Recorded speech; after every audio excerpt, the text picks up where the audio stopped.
Like it's a whole thing. So I don't know. Right, Canada sucks. We're back at like peak again. Yeah. Yeah, I live in Florida. Floridians, they don't Florida's care. just crazy. No, Yeah. they never really have. Alabama, yeah, Florida, Alabama, they'll give an F. No. Yeah, Florida doesn't exist in Florida. Nah, it doesn't happen. Leprosy does though. Leprosy definitely does. Well, then again, though, Florida shut down. We just skipped the whole intro and everything, huh? Outside people. No, Florida.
At last.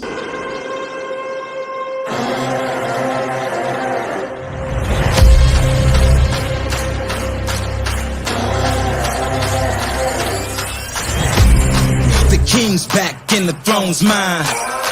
The future's here and it's my time. Straight shot, going for the head with it. Take his head off and say that I did it.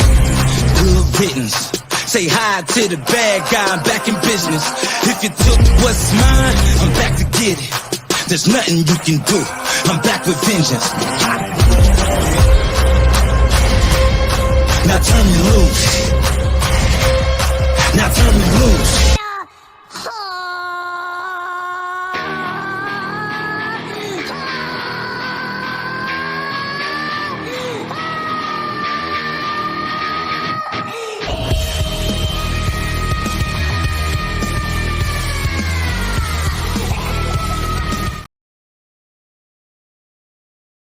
Oh, good stuff. Hey, welcome everybody. This is Angelus, represent for the Grey Pill Podcast. We have a great conversation for you guys.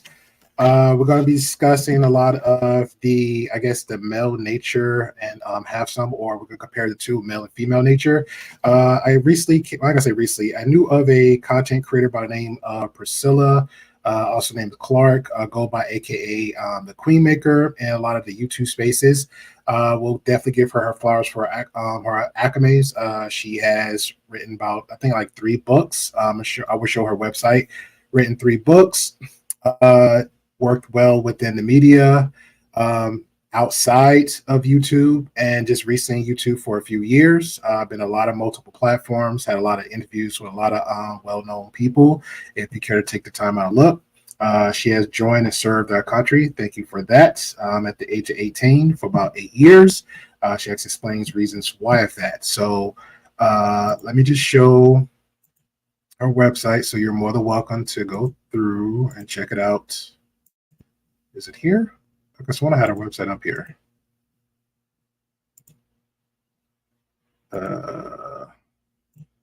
Okay, I'm sorry.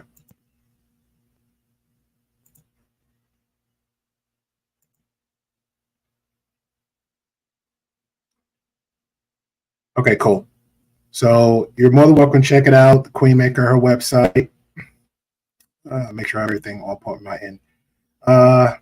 Honestly, just give an example, because I had a conversation the other day where people was talking about unfinished and finished website. Actually, I love the website. So this is just me, my personal opinion, that one. So pretty much is about her. Going great details about it. Events, purchasing, services, also her books here. One is called, really good website. You have here one of her books, The 5 Components of Love, The Game, 41 Shades of Men, and I think it was another one. It's the same one, and the 5. Okay, so it's 2. I thought it was 3 because for some reason when you look up, I think like on another website, it's showing like 3 as it's connected, but it's not. The third book's not her. So these are her 2 books plus her merch. So definitely shout out to support her on that end. So let's do the introductions and get to the conversation. Who is this? So appreciate everybody for coming through. Alicia, thank you. Welcome to Great Pill Podcast. Smash the like button. Yes, please do. If you're new, hit the subscribe button. Definitely hit the all bell notification because what happens is it will pretty much take you out and then there will be a problem. Let me go ahead and bring Inky down. She had a glitching problem.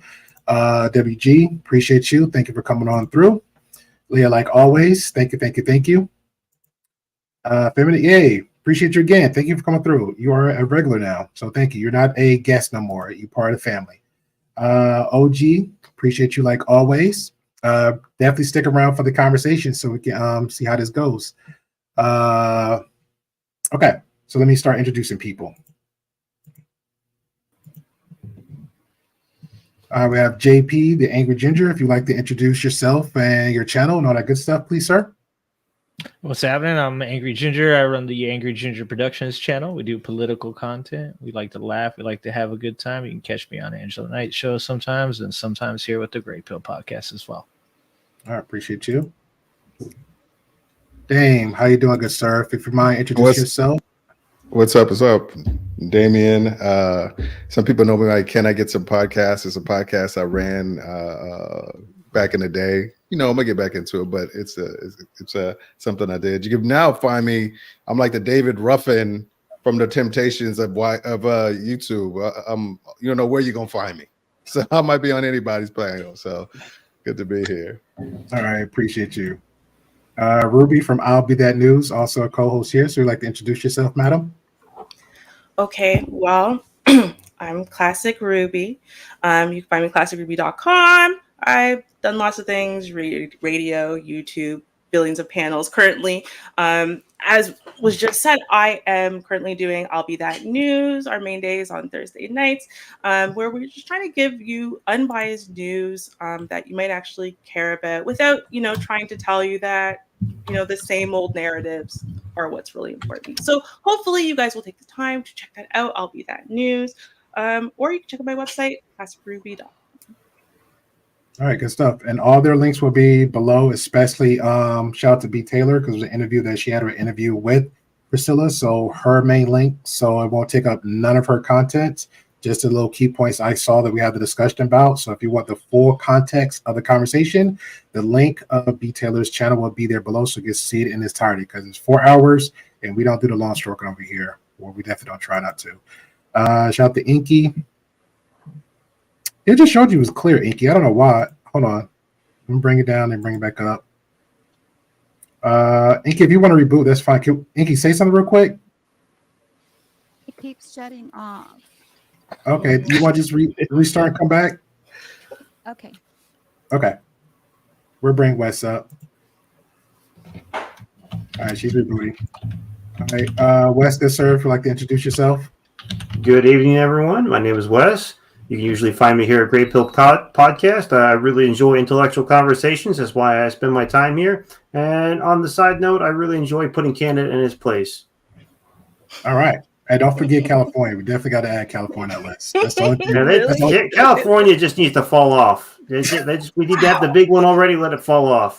Then 20% of the country would have no money if California. Yeah, exactly. Y'all going to be a third world country without California. To kiss the ring of California. Quite the contrary. California is sucking up all the money because they keep asking for federal aid because they can't solve their own problems. That might be another debate. They contribute more to the economy than anybody else. That might be another debate. I don't believe it. It's not possible.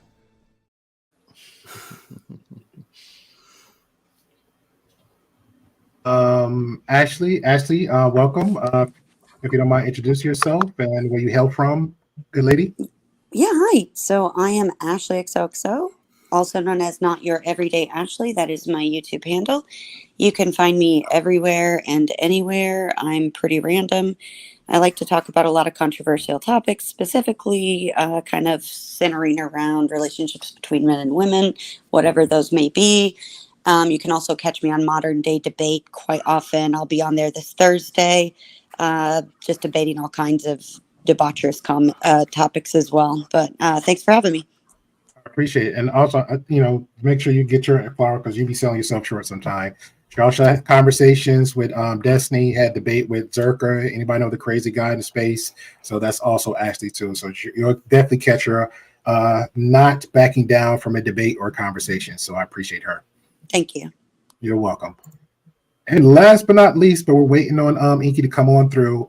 Miss Oshun. What's going on, Miss Oshun? You'd like to introduce yourself and where you hail from, madam? Hey everybody. Yes, this is Miss Oshun, and I'm coming in from, I guess I can pick one of my channels, Game of Dragons TV, and the Love Experience. I need to start shouting that out more, but I just wanted to drop in for a little bit after work, because I've been missing your channel, Grey Pill. So I said, let me run up here now since I got the word. So I just want to kind of give my commentary for a little bit and just kind of have some fun. Yeah. Okay, appreciate you. Again, appreciate everybody for coming on through. So who we have here just came on, and so we have Colette Cat. Again, not a stranger no more, and actually a recent guest. So Colette Cat, I'm gonna say Cat. I might jack up the first thing. Appreciate you for coming on through. Don Teasy, appreciate you. RT. Appreciate you. So he might say some controversial stuff in the chat. So be respectful of him. I invited him over here many moons ago, so he is more than welcome to be in the chat. Okay, he's not gonna disrespect anybody, but he is very mildly confrontational. He's not like Jack Jack. Jack Jack's a whole different animal in the chat. Yeah, Jack does a whole different animal. Mary Bell, appreciate you. Thank you very much. Mantis, appreciate you. I promise you, Mantis, the reaction will be happening next week. So that's going to happen. And a lot going on, like life and sleep. I love my sleep. And who do we have? Gerald, appreciate you. Thank you. He said, welcome all. Greetings. All right. So let's get this conversation going. So again, I mentioned earlier, I came across, actually knew across Princella, a.k.a. Miss Clark, a.k.a. the Queen Maker. That's the title she's going by. Knew about her a long time ago. Now she recently pops back up in the algorithm for me on my end, where she was a guest on Fresh and Fits. Seen that happen once, and then she had, also was guest on Saint the Sinners. That was like a dumpster fire for me, to say the least. Not for her, but just for Saint the Sinner, because it wasn't a fair conversation, in my opinion. So the young lady at the bottom, Miss Oshun, actually, by Locke's grace, Queen Maker actually came on to Locke. So I think I personally want to do reaction because I was really heavy invested in the conversation into the chat mostly.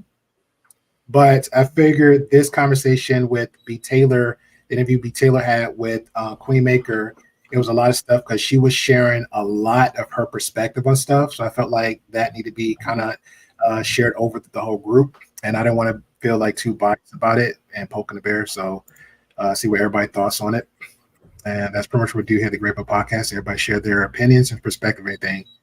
And it's Inky Inky, if you got like multiple windows, make sure they're closed up. That might be an issue, or you might have the same issue like you had last time on your platform, where I think it was you did something, the next one it glitched out for the camera.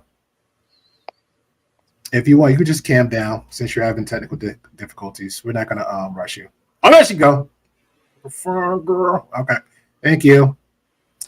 All right. Who is here? Just make sure I don't miss everybody. So who do you have? Okay. Ricky Williams. Appreciate you, good sir. Hell of a running back.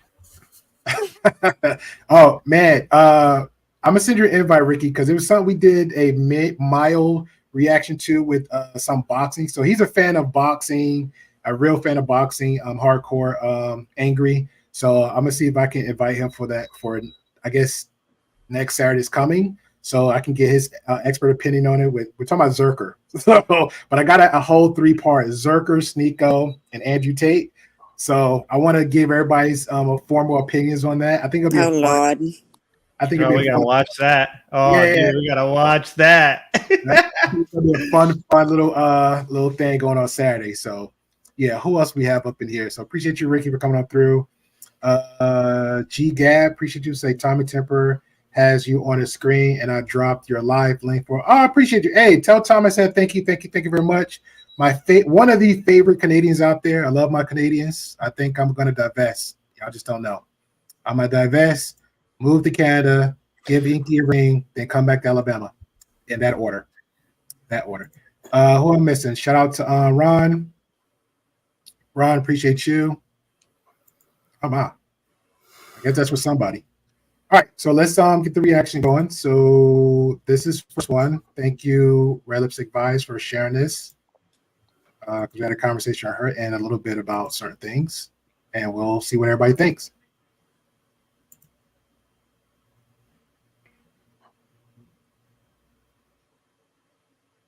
I think I'm frozen again.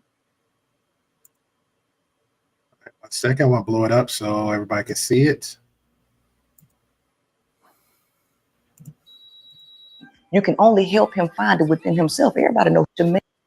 You cannot teach a man anything. You can only help him find it within himself. Everybody know who Galileo is, right? Mark Twain said, it takes much to convince the average man of anything, and probably nothing will ever make him realize that he's the average woman's inferior. Y'all have something in y'all's brain that prevents y'all from listening. Y'all take commands. This is why the military handle y'all the way they handle you. You go do this, do that. That's how y'all operate. Y'all don't listen. So even with women talking and telling you, it still don't register.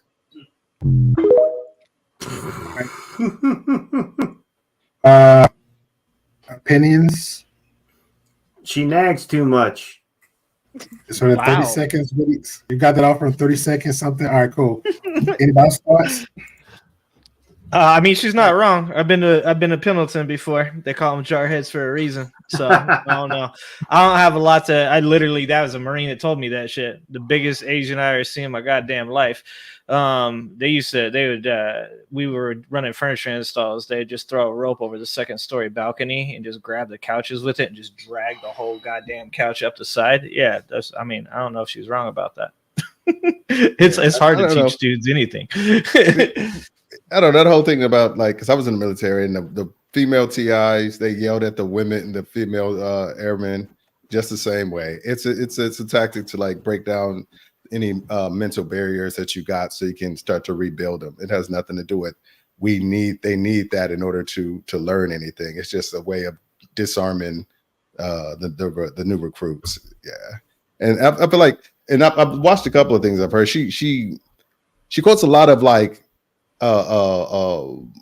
older, like, thinkers and what have you, when men were a different breed. There was a different breed of men there, there was a different, men weren't the same as they are now. Men have evolved and developed since the time of the Galileos, since the times of the Mark Twains. So I think it's just one of those things that I'd be more inclined if she thought, like, if there was a modern thinker that she was quoting that she could relate to, as opposed to people who thought different, who, they were still calling black people negress in Mark Twain's day. Yeah. I mean, so a little bit more contemporary, probably get a little bit more credence from me. So here's the thing about her citing of the military. She's citing the military without actually understanding it, even though she was in it. And that's a lot of people in the military. They don't understand the true psychology of it. The military operates outside of what we consider to be, a normal functioning society. It's their job to be ready for something. Any other industry, it's their job to listen to the market and produce something and go with the flow. The military is not there to go with the flow. The military is there to create the flow or be ahead of it. When it comes to a mission, invasion, anything like that, you have to think of everything that might happen and be prepared for it. You have to do things without question. Okay, there is no, I showed up late. As the,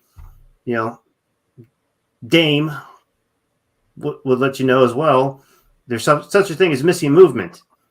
And then the civilian world, if you show up late for something, you're just late. Maybe you get fired, maybe you come back the next day, doesn't matter. But in the military, missing movement can get you severely disciplined, possibly kicked out. The reason why is because it only takes one failure for the entire team to die. It only takes one failure for the entire base to be overrun. The military is a different concept, and she's not separating her understanding of the military for her understanding of the natural world. Well, in the video, Wes, and I'll get to Oshun, Ashley, Angry, and Ruby. According to her, she's comparing that to all men because of that. Just saying. Yeah, and I think the problem with this is that this is the same conversation we hear on the red pill side, and is that when people are talking about men or talking about women, they're actually talking about the lowest common denominator in either the men or the women. So there's a lot of times where when like my wife would be complaining about men doing this or men doing that I would get my feelings hurt, and then she'd go, "Am I talking about you?"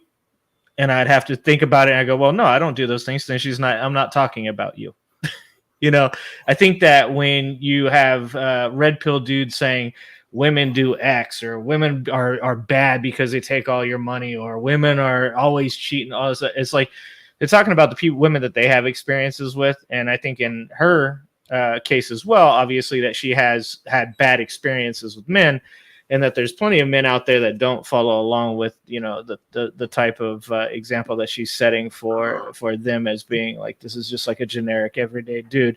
Like, I don't subscribe to those things, and I don't think Dame does either. I doubt Wes does either. So I doubt Grey Pill does either. Maybe Grey Pill. But I just think when we have these conversations, we're almost always trying to go for the lowest common denominator and make an example of them. Fair enough. Oshun, your thoughts, then Ashley, then Inky, then Ruby.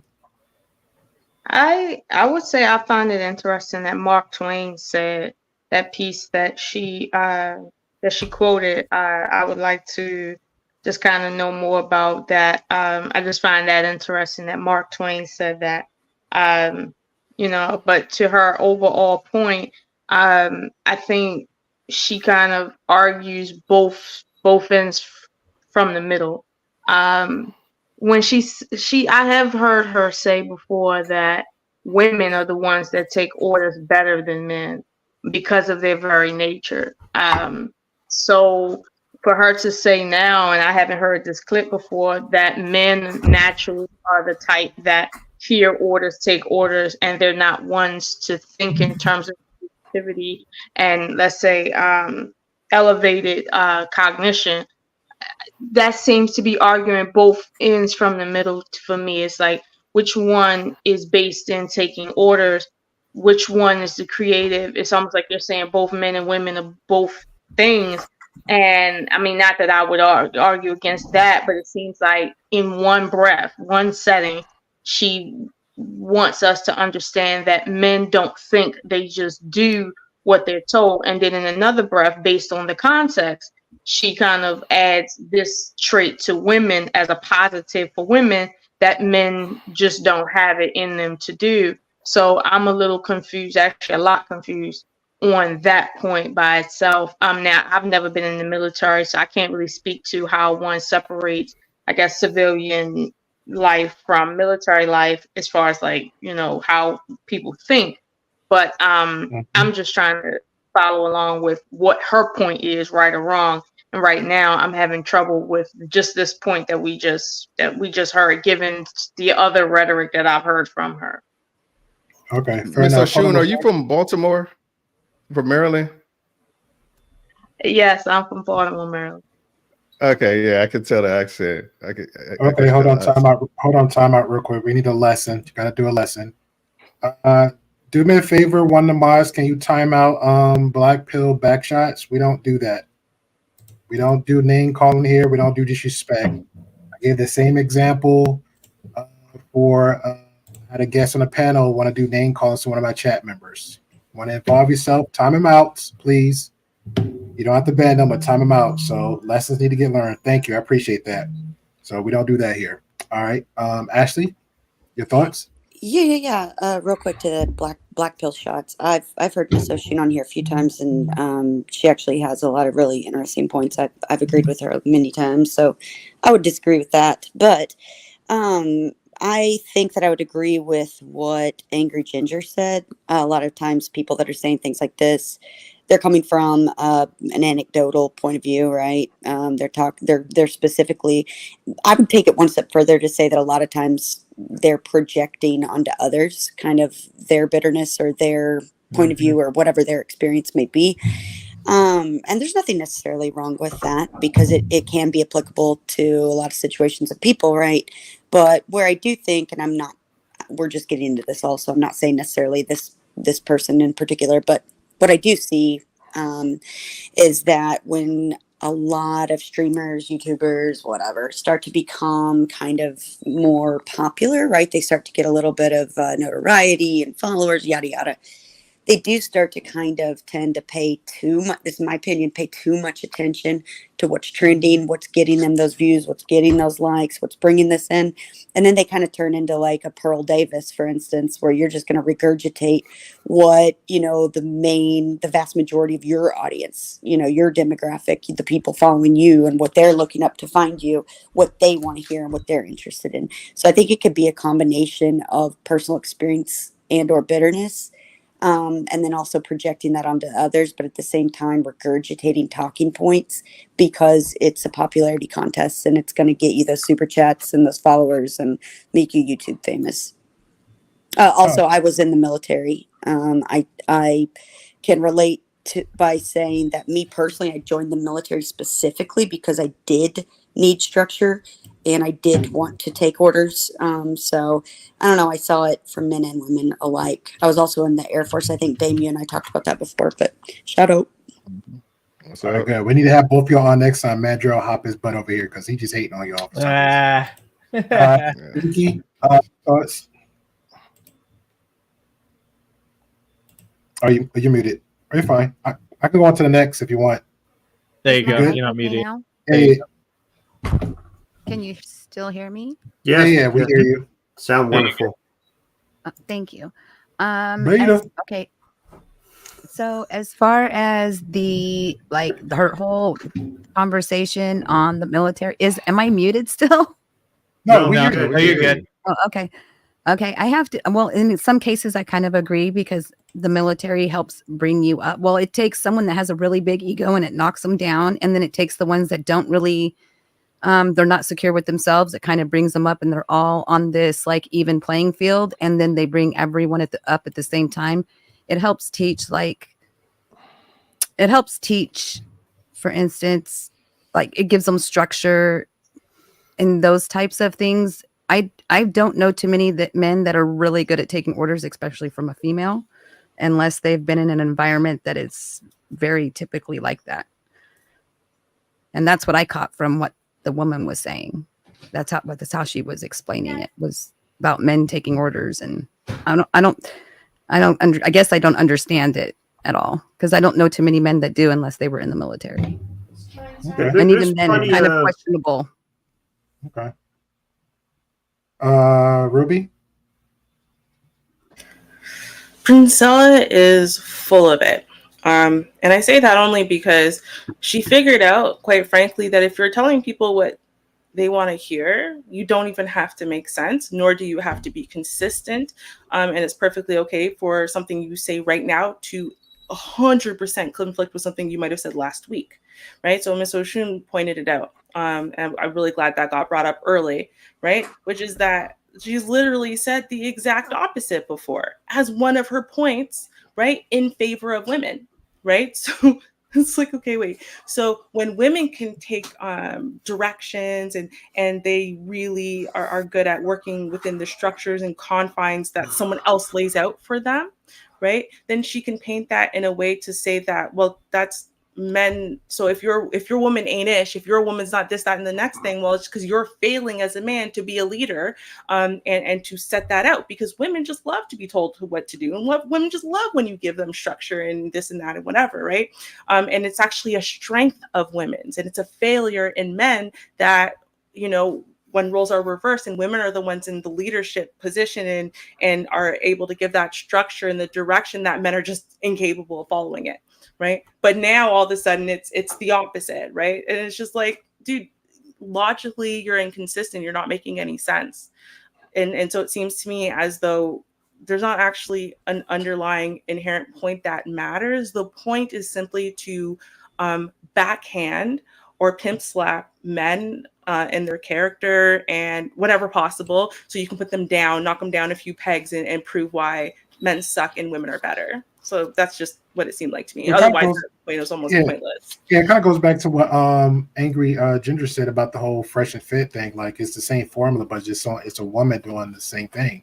No, Myra is hard for literally because she was on the red pill side. I don't know if people know this about her. So when she was married and her marriage was working out, she was on the red pill side. So she was saying she was team, for the men, and black women ain't ish, right? And then she went away for a little while. Her husband left her, and then she came back, and now she's on the opposite side. But she's saying the same things. She wrote a book, and when she wrote that book, she was team red pill. Okay, and now she's using that book to prove that men ain't ish. So it like she doesn't even feel the need to write a new book. She doesn't, because she knows that as long as you're telling people what they want to hear, they will support you no matter how much it doesn't make any sense. It's what it is. So this seems. Go ahead. She's doing like you said. She's doing the exact opposite of what red pill. She's the reverse red pill, because she's cultivated. She says, "Okay, there's a lot of women. I'm angry at men, or the man that left me. There's a lot of women out there that are angry. Let me cultivate all these women, get all these angry women together, and then monetize that and make a buck off of it. Because every time is like in the book, buy the book, in the book. It's just like, hey, women, if you don't like men, if men have done you wrong, you're not alone. Read my book, and you can get you can better understand why this man did you wrong. It's never you. It's always the man." So, she's a charlatan. She's a flim-flam artist that, that's got something to hustle, and she's hustling disdain for men. Right. That's too bad too, because I don't know if you've seen well, I'm sure you guys looked at some of the videos, but I watched one of her lives, and it seems like there's a lot of women that kind of glom to her. I mean, she had something like 800 viewers or something like that when I was watching it, and it seemed I watched a video. So like you said, she's kind of back and forth, right? Like that video seems a little bit more on the like men, you have to train them, you have to do this, do that. But I watched one with her and a psychiatrist. And during the one with the psychiatrist, he was a man at that, and he was talking, and the women that were in the chat were actually like saying things like, "Wow, this guy's actually really cool. He makes a lot of really good points. He's very smart." And it's like you can almost see that she has an ability to use her powers for good, right? Like she has a big following. It's kind of the red pill thing too. They could be using the powers for good as well. They could be helping young men to actually find success and stuff, but instead it's just like the incentivization of like controversial content just leads them down to a path to really help people to fail rather than succeed. Oh, fair enough. All right, so let me get this video real quick to share so we can have the conversation.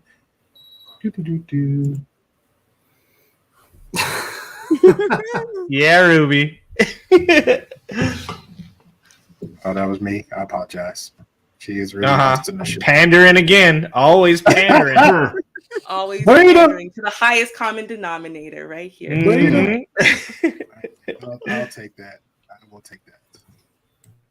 Doing everything that I can to be a better person in myself, fixing all of my weaknesses, strengthening my strengths, right, and doing a lot of self-reflection. And the results of male behavior is still the same. At this point, it is very evident that there is an error, not in my behavior, but an error in my beliefs about men, and an error in how I deal with them, right? And so these two things were the common denominator, which had to change. And once I changed these two things, everything changed, right? You can't change the male. Boys will be boys, and there's a reason why boys will be boys, because the male is unevolved. His behavior is the same now as it was 200,000 years ago. The male is simply an unevolved specimen, and you can't teach them anything. You can't elevate them. So no matter what you do, they are the same. This is the reason why they say boys will be boys, because you really cannot develop them to be anything other than what they are. Do you think? All right, thoughts on that? She seems very judgy. It's I funny. I think it's incredibly derogatory what she just Yeah. said. And if it were, if the roles were reversed or if it was flipped, everybody would be. I mean, I think that it's absolutely ridiculous that we keep putting these strict. Yes, there are roles. I understand that, but at the end of the day, people will be people, and as people, as human beings, we've all evolved, and we can evolve, and we can all work together. And just because you have a penis or a vagina or something in between doesn't change that fact. It's funny, whether it's a preacher in the pulpit or a pimp in a Cadillac or a woman trying to hustle a buck, they all sound the same. They always got that same affect. You know, Same it's cadence, all listen dude. to Same same affect, same thing. It's just they sound exactly the same.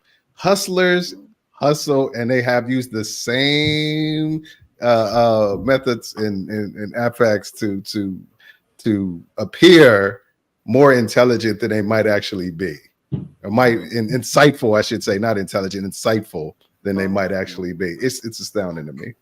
Mm-hmm. You know, I want to add to that. Here's the thing. The reason why these people become gods in a way, and everyone latches on to them is because of the few grains of truth principle, right? Which is that if you can sprinkle in some grains of truth in there, right, and then tell people what they want to hear and still validate people and make people not responsible for their own downfalls in life or for their own failures in life or whatever, right, then that is like, it's the most beautiful combination you can give.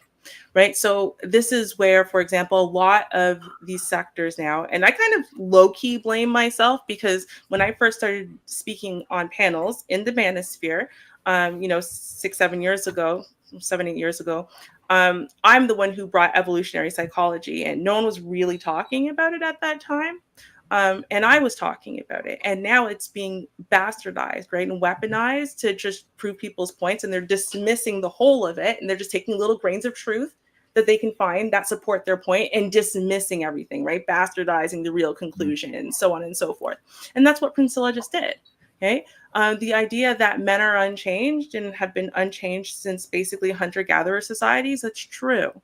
What is also true, though, is that women are unchanged since hunter-gatherer societies. Humans stopped evolving, right, at hunter-gatherer societies. We stopped evolving because we were no longer under selection pressure that way. So generally, the reasons why humans do things now is the same reason why humans do things 10,000 years ago. Even though we're socialized, we've evolved. People think we've evolved because we have technology and this and that and da-da-da-da-da, right?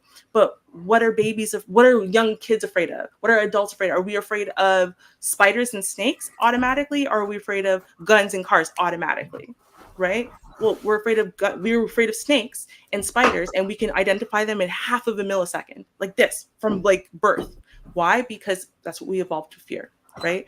So what we need to realize is where the truth and the lies, there's a border there, and we have to figure out what that border is and not allow in this person's whole message just because they start off with a few grains of truth, So that's my issue with Princella. And she's half. Maybe there's a lot of people out there that haven't evolved since hunter-gatherer society, but I mean, I use a toilet now. I don't know what you guys are doing.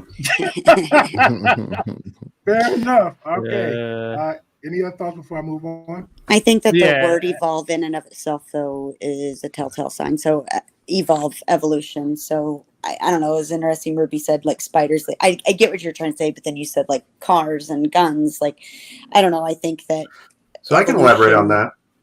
So it's actually been proven in laboratory settings that fear of like lizards, fear of insects, that's actually in our DNA. That's something that we pass down through our DNA. Part of the evolution. So because it's one of those things as a child I was trying to understand, but I knew there was like this one girl in school, like she would almost die if you got a lizard near her. Like that was how terrified she was. But there's also some people, like I've seen some of the biggest dudes terrified of spiders, just like they freeze up when they see a spider or a mouse, and I'm like, you freaking pussy, come on, man, let's get rid of this thing. I was actually watching a debate where a guy said he was an officer. He considered men that scared of dogs is a P. And then my stepdad, he pretty much does everything. I knew him since I was my stepdad since he was like I was 14. But if he see a snake on a TV screen or just a snake far out, he's not going near it.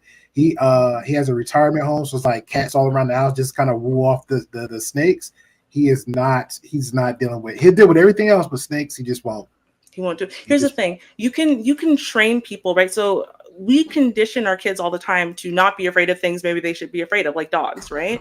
Obviously, no one conditioned me to not be afraid of dogs. My mom's terrified. Anyway, point is that even if you are one of those people who, I love snakes, I own 3 tarantulas or whatever, right? When they do these laboratory tests, what they'll do is they'll put 1,000 pictures, okay, like on a grid that's like this big, and they'll flash it at you in a second. And then they'll ask you how many of certain things that you saw. And you can't override it. It's an instinct. So you can tell them you saw 5 snakes. You can tell them you saw 4 different spiders, but you can't tell them how many guns were there, how many knives were there, even though technically you're more likely to die from a car or a gun or a knife these days than you are, or at least in the Western world, than you are from a snake, right? Or from a spider. That's how we know that these things are inherent rather than conditioned, right? You can try to condition kids over time to be scared of a gun, to be scared of a car, respect this as a weapon or whatever, right? But I'm talking about, your animal lizard brain responds automatically, no matter how much you think you like them or whatever, your brain responds to it like it's an immediate threat, no matter what. Like, and that's like, I guess my only, what I didn't get to finish what I was saying earlier, but what I was saying is that, no, it's okay. It's okay. Mm-hmm. We all do it. I do it constantly, but it's just that evolution, the definition of it itself. Like what I mean is that like, who's to say that someday we won't evolve to automatically lizard brain, things like that as well. That's all I was saying, is that evolution is evolution. Like the whole point of it is that we are evolving based off of our surroundings and our learnings. So someday these things can also become inherent, so to speak. Can I explain why that's very unlikely to happen, given the state of the way things are now? The reason why like evolution happened, right, is you'd have to be under selection pressure first. So it would have to be that somebody has already, people in the environment have a mutation where they are inherently terrified of guns. Okay. And them being inherently terrified of guns is what makes them far more likely to survive and reproduce. Right. And then the people who aren't inherently afraid of guns are less likely to survive and reproduce. That would be how over time we have, we evolve certain traits, and then those traits spread across populations. So that's why, even though you might have some people who are born with a mutation that's very functional for society today, in order for that to become a dominant trait in society, we would have to have a completely different society. And right now, like, we just don't have a society that would allow people to die off because they're not scared of cars or guns or knives. And, they weren't born with that inherent fear. So like, that's why it is that it's as the way things are now, we're not going to develop that. Doesn't mean we can't in the future, but the reason why we haven't is because we haven't been under selection pressure like that since before hunter-gatherer societies, when we kind of had stable villages. Just the way that I understood it is that anyway, that point is moot. It's just that, the allele gene or whatever, like we can all kind of adopt these things if it becomes, like you said, if our survival becomes dependent on it. So that was literally all my point, is that evolution works that way for our survival. Well, and it seems like we're talking a lot about like evolution in the sense of the definition of what evolution is and stuff like that. But when she's talking about what men can and can't do, there are, yes, evolutionary, traits and triggers, but there's also the evolving, which Damien talked about a little bit earlier. And that is just the fact that you have 2, 3, 4 men sitting on this panel with women talking about these things and talking about it in a very, intellectual way, I think kind of disputes the very fact of what she's saying. and that is that men are incapable of doing these things, and they're incapable of evolving into being capable of changing their mental. And that's I think that's a huge disadvantage to where we're going as a human race. I think that if we can't sit here and communicate without demeaning each other constantly and like negging at everybody's flaws, then we're never going to evolve mentally towards becoming a better human race. Solid And point. this is why I have the Great Pill podcast. Like I remember, and I could just talk about moments in my time. How I met Ashley, how I met Ruby, how I met Miss Oshun. Heck, I actually came to pick just play petty and I guess you would say YouTube pick a fight with Oshun just for a conversation, right? But it wasn't me yelling, screaming, calling her all types of names or being disrespectful like the jerk in the chat. You know, it was a conversation, and I like where her head was. I said, "Oh, I would love to have you." She was yelling at me on Robbie's page, though. Robbie's podcast. She was going well, you know me, Dan. You know what? They love Dan with this. I'm gonna let it happen. I'm gonna let that go. All right. Oh, Robbie, she went for my jugular. Well, right now it's me time. But yeah, she plays nice for Grey Pill. There you go. You gotta be alpha. But yeah. Well, I concede to that. All right, so back to the video. And again, I appreciate you guys for coming on through. Hit the like button if you're new. It helps out a lot. If you are new, hit the subscribe button. We're not gonna go through the whole full video because again, everybody got a life, and I appreciate everybody's time here.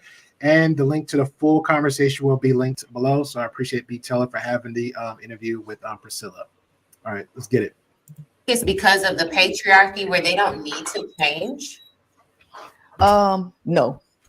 No, it is not solely patriarchy that the male is this way. The male is Amaya, come close my door. The male is this way biologically. And his biological makeup requires that he be in a certain position in society. Okay. To control and to contain his nature, he must be controlled by a more powerful source, which would be a collective of women and who partner with the so-called alpha male, and that alpha male is the one that instills fear in the rest of the males. Okay, that's how that would work. Okay, but patriarchy, what it did is flipped everything on top of its head and put the male who needs a governing control. They put him on top with no governing controls, which allowed him to run rampant, and it inflated his ego into a very unnatural place. So because his ego is inflated, and how that happened is by centering the male, right? Stroking his ego, making him think that he was made in the image and likeness of God. All of that unnaturally inflated the male ego, which is how you end up with a disorder called narcissistic personality disorder, because the male's personality has been placed in an unnatural order. Okay, so he should be underneath, he should be behind the woman. Okay, he should be underneath the woman, but he's not. He's been placed in an unnatural position, which is the reason why the majority of people with narcissistic personality disorder are male. Okay, so that's just the reality of it. Okay, so the key. All right, I'm gonna stop there, and this is my opinion because anybody actually watched my content, I have to kind of thank Mr. Let Go, because I remember I was working to have this conversation about narcissistic personalities, the dark triad for months. I just never got around to doing it, and I remember non relationship where Mr. Let Go was there, and he was saying something that's like the total opposite, what was like not 100% true of the definition of what's narcissistic. He was more focusing on the women versus what this conversation here, Priscilla is focusing on the men. Now, I am not a doctor. I am not a therapist. I say this all the time. I actually have professionals on. I have therapists on here before. I actually react to therapists actually explain it in very detail so we can all walk through and do like breakdowns to help understand me, help you help me, and the chat works around with that. So that being said, For the best of my knowledge, and anybody on the panel can correct me if I'm wrong, I do not believe that Priscilla is a therapist or a doctor, because if you was, it's some things you would say and you shouldn't say, because that will either discredit you, number one, two, get your license removed. Just be very careful what you say and do. Now, with that being said, I will say to a degree, only because men, let's say 3 out of 5 males, maybe more than a women might be a bit narcissistic, because again, they say men create the world, so it might be a bulk of more men that did a lot of stuff, or understanding the basis of narcissist is lack of empathy. You know, if you don't care, I don't care. That's pretty much the whole basis foundation of it, right? But what happens is with the particular narcissist, because there's it was 8 that I went through, but the 4 I can think of. But just the foundation of it is lack of empathy, pretty much just I don't care, grandioso, just take. The energy vampire, we all seen them. We pretty much on multiple platforms, the toxic negativity all around. So I just want to go ahead and say that too. So we can't put it on all men for that one, because that one, it hits home for me all the time, because I did crazy videos about that, just have casual conversations, understand about that, because just for my awareness, because me myself, I didn't know what a narcissist was. I had one in quote unquote my life, just on a virtual realm, to the point where I was like, wow, really? It's just best to just be aware of those. So I think Priscilla wrong on that part, but I'll let everybody else get their opinions out. So here's where I think she's really hitting the nail on the head there. She said the natural state of the man is essentially what I understood to have a harem. We need to get back to that. Any volunteers? Really? But anywho, let's not get too far off track here, because that made absolute complete nonsense. If you want to do the basic math, it's worse than China. Emotional damage. Wow, that was well timed. What's that about China?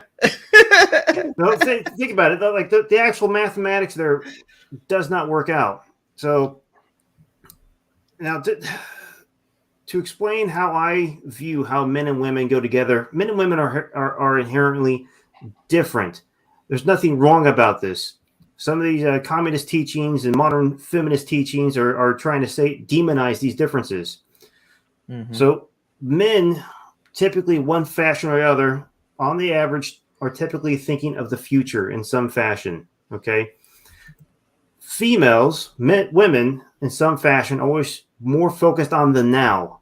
Okay, which is why they're saddled with most of the student loan debt, because they're not thinking of what's going on in the future. But men, they'll either work 80 hours a week and live in squalor to create an empire for themselves, or they will live comfortably and just live that way because they're thinking in the future, well, I don't want to work 80 hours a week, or I have nothing else to do, so I'm going to live comfortably and do what I want to do. But when you bring these two together, this is when you start creating a beautiful life, because the woman is focused on creating a beautiful present, a beautiful home, a beautiful family, and bringing it all together. The man now has something to plan for, because he's planning for that beautiful home. He's planning for that beautiful family. And this is how you continue on, throughout the rest of your lives, producing that. I got you, AK. I'm going to have to strongly disagree with you on that point. I think it's the exact opposite. Women think long-term, men think short-term. That's really just the way it is. In my experience, it's always been like that. It's like, let's go back in the day, if the men killed the buffalo, the women sliced it up and figure out a way to store it and keep it for later on. It was like, it wasn't that men, we think in the now. We thinking, okay, I got to make this money now. I got to feed my family, but my family needs to eat now. Women are thinking long term. It's every experience that I've ever had has been a woman thinking way long term. Even now, like I want to do something and I plan it out or what have you. But my wife is just like she's so far in the future, like further past me and what have you. I want to do stuff now. She was like, let's do it then, and then we have a discussion about it. So it's just one of those things where I don't know. It hasn't been my experience or any of the women I've encountered where the men in their life were the long-term thinkers, and they were like the women were the short-term thinkers. Yeah, and it just really seems to almost every one of these conversations comes back to it comes down to context. This is why you're always seeking a person that strengthens your flaws. You know, like if I'm a person that's, you know, only living in the now, then it's best for me to be with somebody who thinks far into the future. It isn't specifically, in my opinion, always men or women. I think that it's context driven, a lot like Angela just said, based off of how you grew up. So if a person is wealthy growing up, then they might not think super long term because of the fact that they're always given stuff then and there, and that's all they care about. Whereas if you grow up poor, like I did, you might be thinking about like a longer term way to get out of being poor. So I think what she said about the patriarchy doesn't it's the patriarchy exists, and it did, but I think that we're also moving out of that time. I think that we're more and more becoming more cerebral people that are more and more dependent upon partnerships to make things work. And the further that we get out of this idea that men have to be in charge of everything and men are, you know, the productive part of society and women just belong in the kitchen and all that bullshit that goes along with it, we start to recognize that there are roles that people need to have, but they don't have to be filled with specific genders. They can be filled with the person that has the best possible strengths to fill that role. So when she says, like, you know, men have done this and they need the women's support, well, we do need women's support, and women need men's support too. It's a partnership. Once again, it's just like, I'm just going to continue to go back to this whole conversation, and that is, this is about partnership, and it's not just between your husband and wife, but it's between all of us, whether we're at work or it's your friendships or whatever it is. We have to support each other. And once again, if all you do is insult people and make money off of it, you ain't going nowhere. She sounds like she just completely makes stuff up. Like, honestly, no, really, like she doesn't.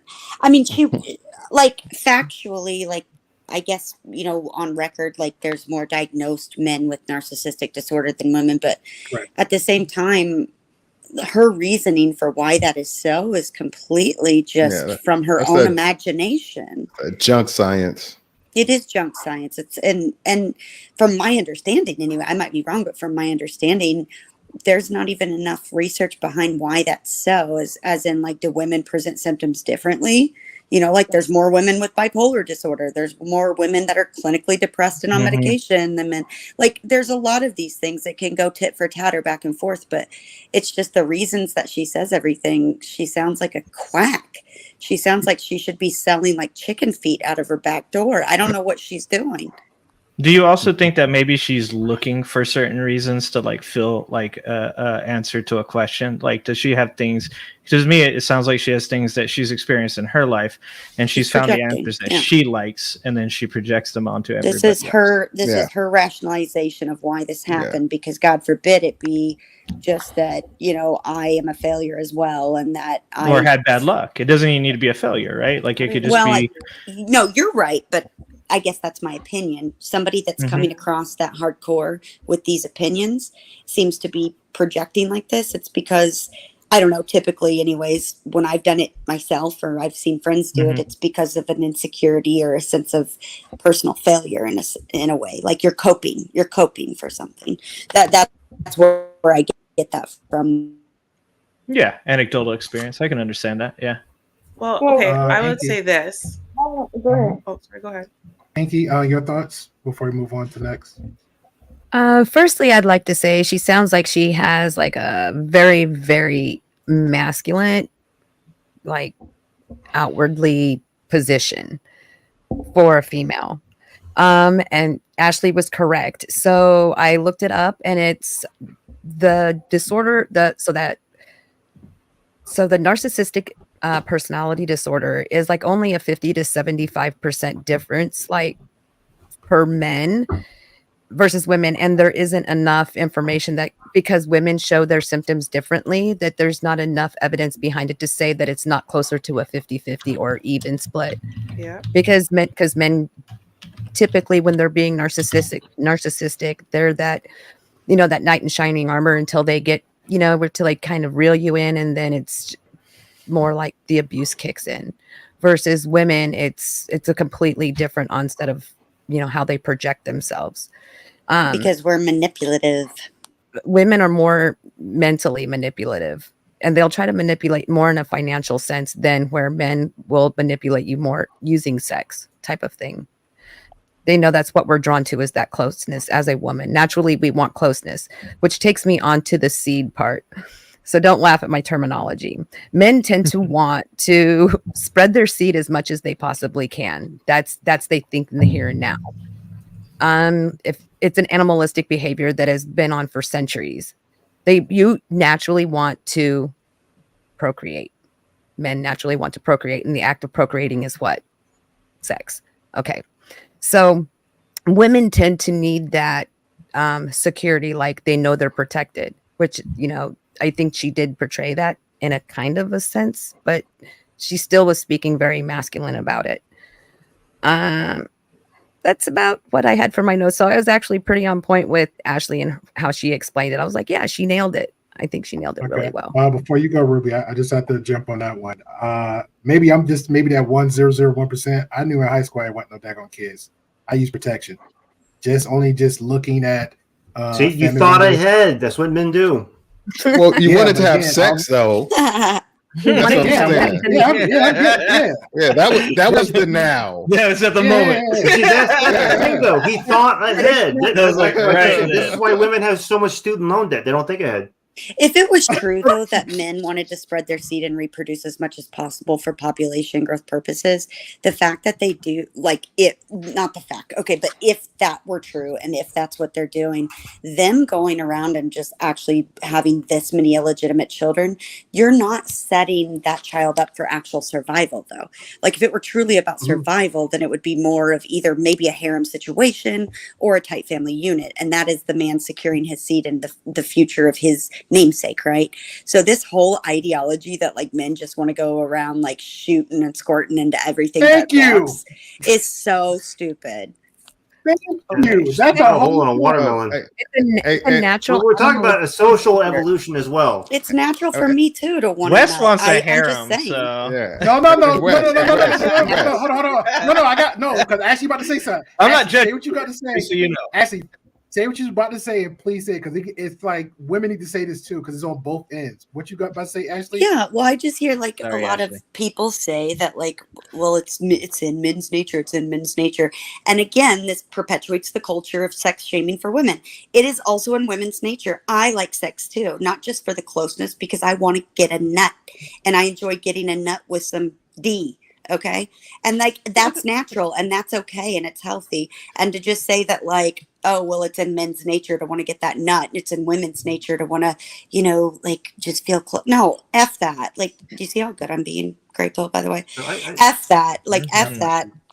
Yeah, that's ridiculous. No, I like sex for sex. I like every dirty little bit of it.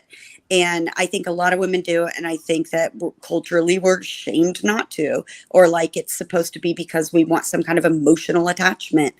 I'm not saying these things are bad. I'm just saying it's a cop out for one gender over another. It's a cop out for him not to keep it in his pants. And that's just stupid. All right. I think our next conversation should be about Nick Cannon. All right. Yeah. Antonio Cromartie. Hey, Greypill, I gotta get ready. Drop down, but I wanted to say something before I drop down to Wes's point, to Damien's point, right? I think two things can be true at the same time, and that's my first point in reference to the challenge that women are short-term thinkers versus men being short-term thinkers and vice versa. I think under different contexts, men are long-term versus women and vice versa, because that's just the balance of things. So, and I won't berate that point, but I've seen in my own life where women are both short-term and long-term, and men are both short-term and long-term. It just depends on what specifically you're talking about.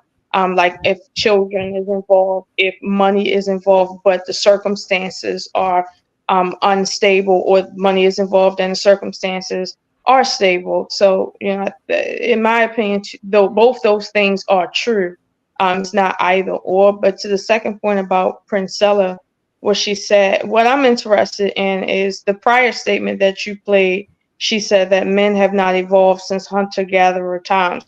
And she said it in a way to say, well, you know, they were supposed to evolve out of the mindset that they were in at that time. With that point being the case, if she's saying now that men should be in, I guess, the mind frame of polygyny, right? That is essentially what they were doing when they were in hunter-gatherer societies before marriage became like a institution, right? So my question is, if men have not evolved yet, she want us to go back to the point where men have not evolved. Again, I'm still at the point of what are we talking about? If you Literally no one has evolved since hunter-gatherer times. And polygamy, just like polyandry, just like monogamy, actually monogamy is probably the thing that we've had a lot, or I would say the most, but like barely edges out in human history. But we've also had periods of polygamy and also polyandry, multiple men to one woman, right? So that's actually just like a social thing that people pick up, and humans will change to depending on the stresses on the tribe or on the group at that moment, and what you best need to be able to survive, reproduce, your own genes, right? So that has nothing to do, like, people are basically, like I said, she's just misusing. She's saying, well, men have been evolved, right? Because we say that, like you said, in a way to be insulting, but nobody's evolved. Nobody at all. So that's why we have to socialize each other to become what society expects you to be, right? Because we haven't evolved. Evolution is kind of like those hardwired things. If no one were to raise you, if no one were to touch you, and you were just to like live by yourself in a cave, what would you be? That's what all those things that you'd be, you evolved to be those things. The stuff that we do culturally, right? So we speak different languages, we practice different religions, we call our parents or grandparents or siblings different types of things, different types of practices. Those are all socially trained, right? Or conditioned. And like that's also, I mean, to some extent, right? This is where we get some of these personality disorders. It's because people lack the social conditioning or training, right? So like cluster B personality disorders, like narcissistic personality disorder, often it's because either parent was too critical or too withholding, right? And so the kid was not conditioned to have empathy for others. The kid was not conditioned that other people in the world matter. The kid was not conditioned to do anything but fight for their right to be the most important thing on a pedestal, right? And so like that's kind of a learning mechanism we evolved to have, just like we evolved to learn language in the first couple years, and we evolved to do a bunch of different things. So like that's the thing that pisses me off, because I'm an evolutionary psychologist. It's what I do. So that's what pisses me off, to listen to her and to people like her, including Jordan Peterson, bastardize what evolution means, and what all these different principles that we very deeply understand and connect to so many things.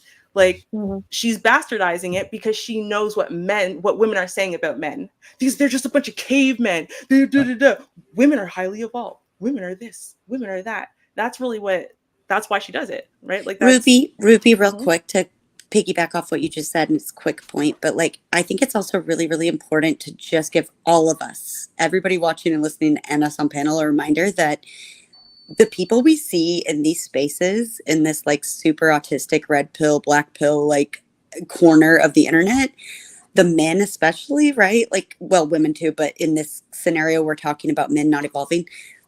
Yeah, these men maybe not.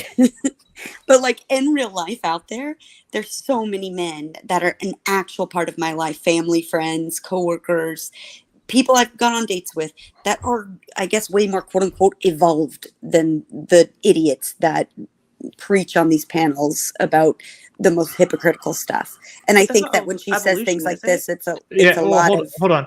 I actually, I don't mean to interrupt you, but real quick, because this keeps getting done. It's when people are saying evolving, I think that you're right that Princella or whatever seems to be using it in evolution. But I think most people, when they say evolving, they're talking about their thought process. They're talking about it moving forward. They're talking about it getting better, becoming more educated. Like I'm much more evolved as a person than I was at 20-year-old, not at 40, because my thought processes have gone through an educational process through my experiences. Yeah, but that doesn't have anything to do with your penis.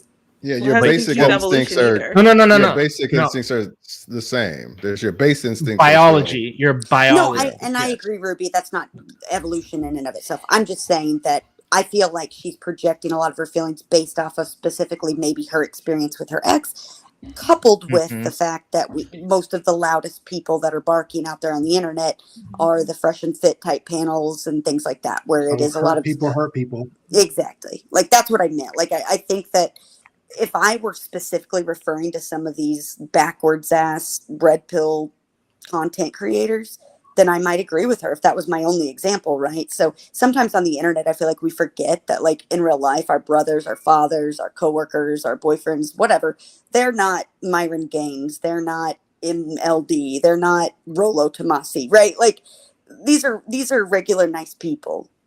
Mm-hmm. Yeah, I just disagree about the motivation. Hold on, because she was actually trying to exit out. It just stirred up a whole good conversation.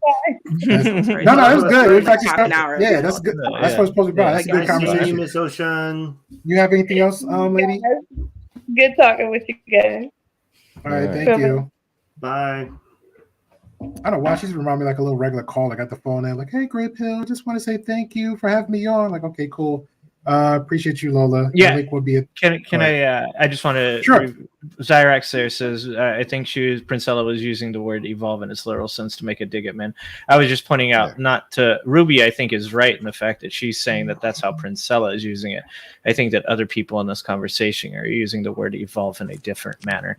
I think that Ruby is obviously very educated as to the material matter, and I can understand why that's upsetting to a person that's experienced to hear other people talking about something that they know a lot about, and it gets annoying and irritating. But other people, I think, I just also know Princella is full of shit because unlike a lot of people, I've watched her content from before she switched, right, and then her current content. But unlike a lot of people, I purchased her book and read it, right, so I know what it actually says. Ruby's mainly talking about Canadian evolution. She's basically almost she's basically talking about the male brain, not anything else related to the male, just the male brain. And I'm glad Ruby said that too, because the fact that that's pretty much was like everybody's go-to, or this particular person go-to. I've seen a lot of like, hey, did you read the book? Did you read the book? Like, okay, well, somebody read the book. Lola actually had read the book too. That's like that'd have been a good little deep dive in that too. But people have read the book. You know, most people just think that's like a cop-out.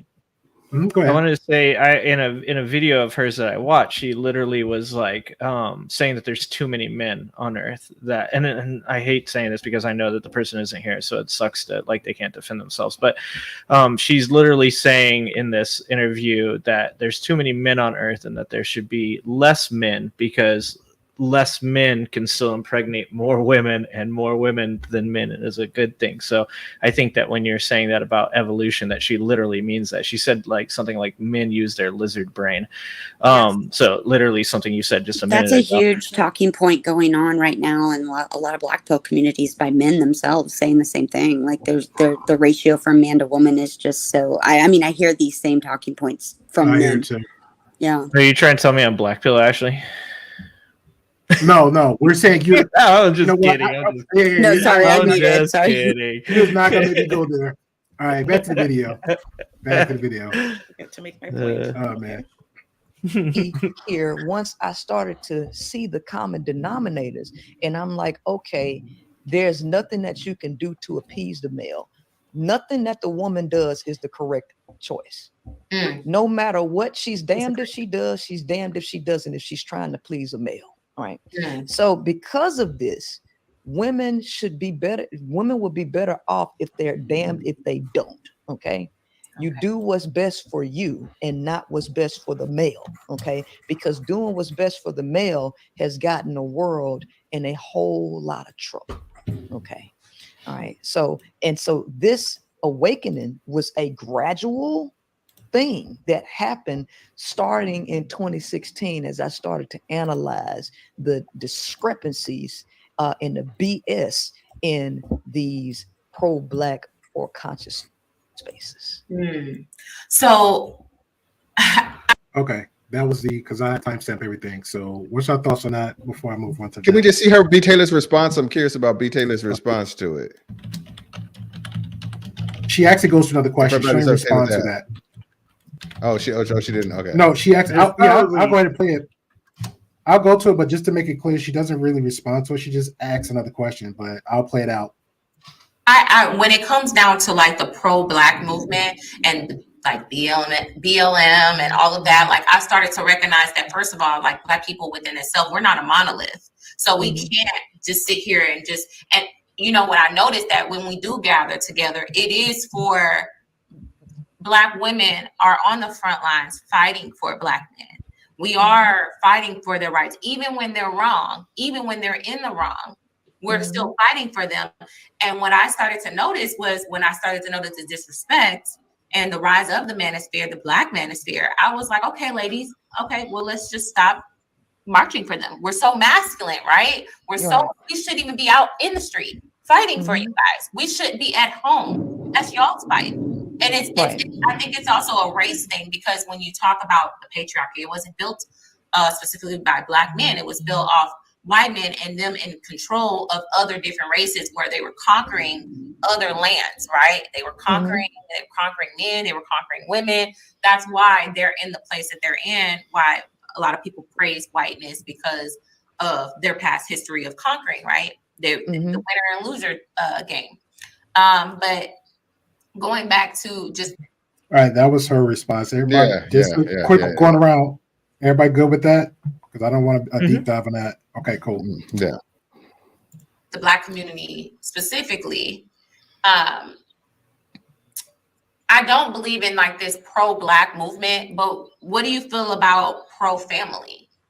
Because I see a fall in pro-family, because yes, we may not, we shouldn't be pro-men, pro-women, but what about pro-family, like with the kids? That's also BS as well. Okay, so first and foremost, you have to look at nature. Everything starts with the foundation, and the foundation is always biology. Okay, then the next thing is psychology, and the next step after that is sociology when you're analyzing life. When you get into politics and you get into the history of this world, you got to understand the United States, okay, is not America. Okay, America was the land. The United States is a corporation. Okay. Which is a business, and the cornerstone or the nucleus of the United States corporation was the nuclear family.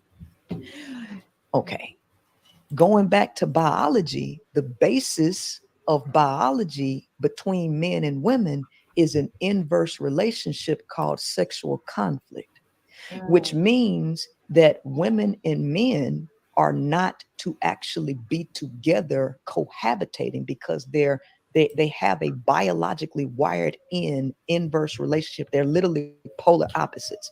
So in order to create family and to have men and women together, the woman has to be drastically cut down and forced to stick with males.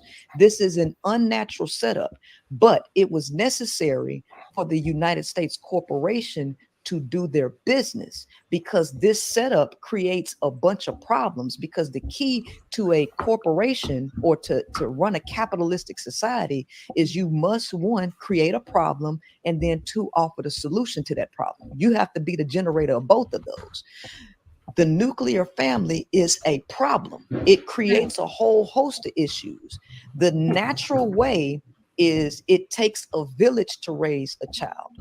Women need community. They need a support system. And that support system was extended family and women. So after the Industrial Revolution, okay, this is when the nuclear family came into play, okay, which is an unnatural setup, okay? And that is what help the boom in the population, which is also unnatural, which creates a very similar effect to thoughts, comments, complaints, concerns, because I feel like Wow. I heard She sounds like she's got a little bit of a conspiracy theorist bent. Yeah. I mean, I like have the a friend who crazy said one, there's though. he's completely anti-religious, and he would always say, all religious people are idiots. And I go, well, that's kind of a strange thing to say. And you go, why do you think that? I go, because there's a lot of and I'm not religious myself, but just to put that out there. But he said, I told him, I go, when you're a very intelligent person, you tend to ask questions, and when you start asking questions, sometimes you find yourself painted in a corner in which you can't answer those questions, and then you turn towards religion to answer them because that's the answer for some people. That's what she sounds like, because she sounds like an intelligent person, or at least, okay, so there's a big difference between being intelligent and educated, right? Okay, so maybe she's just very well educated to the subject. But like a conspiracy theorist can like gish gallop like for an hour on multiple different like a flat earther and tie them all together, right? Like go from flat earth to the but flat earthers are right though. To okay, I knew Wes was a flat. I know you're trolling. I know you trolling.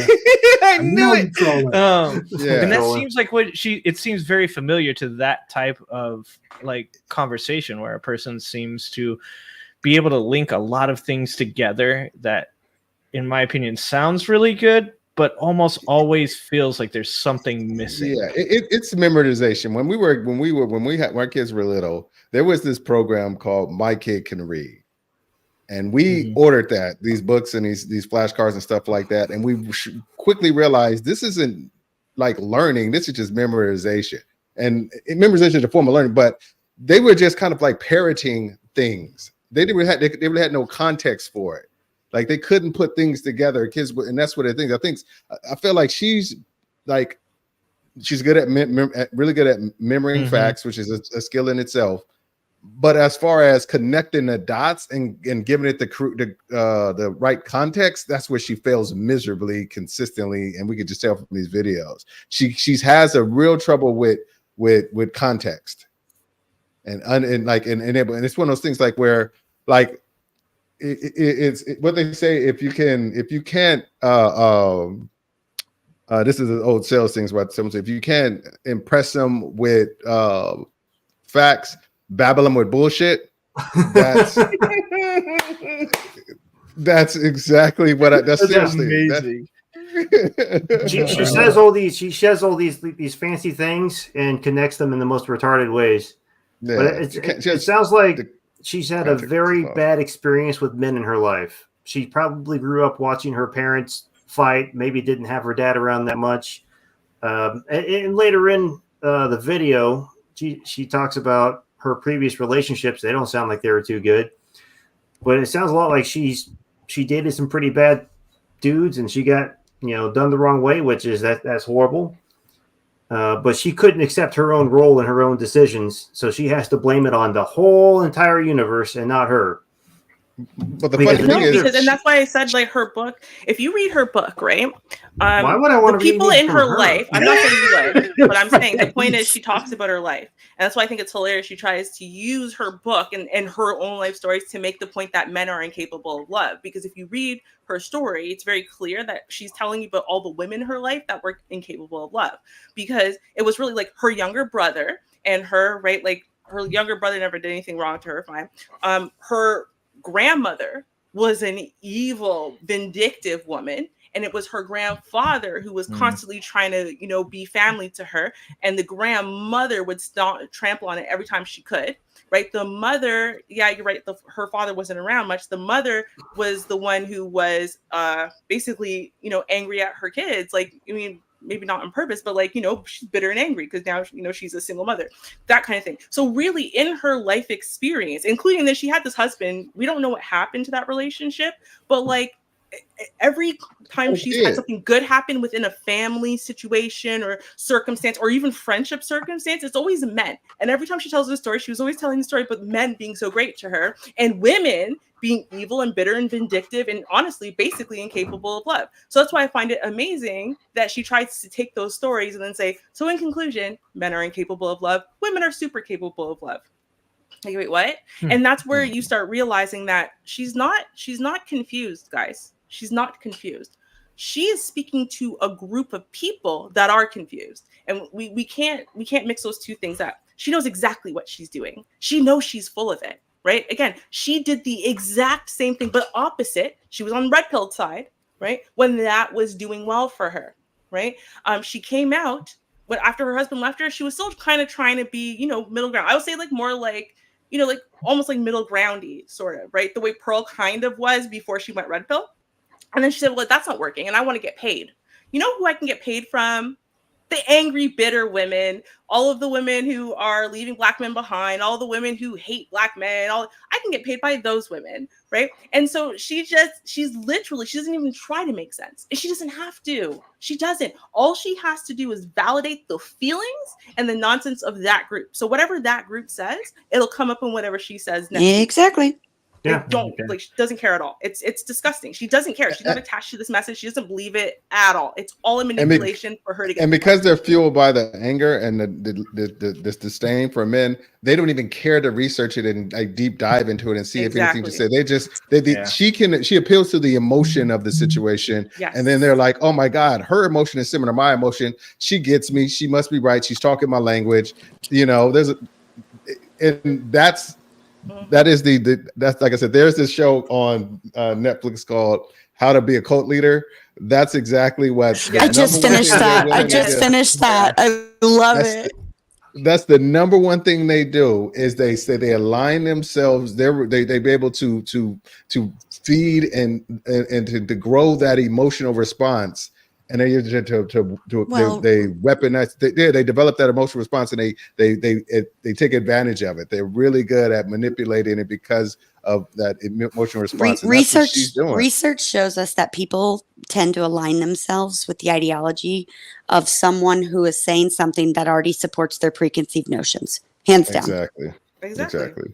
Mm-hmm. Yeah.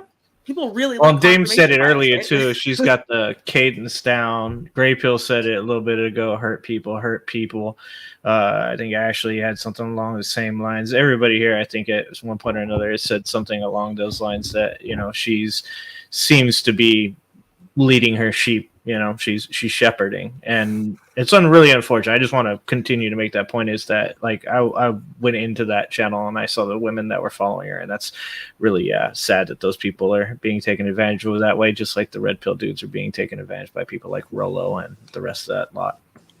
Shout out to Jerk. Sad, screw them. Like they're buying. Well, I say, well, hold on. I agree with what you're saying, Ashley, but at the same time, I feel like it's especially like because we know the fanboys of Fresh and Fit and Andrew Tate and all them guys like thoroughly to the point where I feel scared for the women that's opposite of what those guys preach. Because what happens is if they don't if they're not getting the type of woman they assume that Myron Gaines and Fresh and Fit and Andrew Tate is showing them, then guess what's going to happen? They're going to be violent, abusive. Yep. Then they're going to be hurt people. Then they're going to become hurt people. Then that bulk of damage or hurt or unhealed women are going to come over there to that side. Then it's like, okay, now let me build another sheep of hurt. Then there you go and go from there. It's like an ongoing circle, but more bulk of people. And we all agree, and I think everybody in these spaces agree, the media gives a crazy influence on people.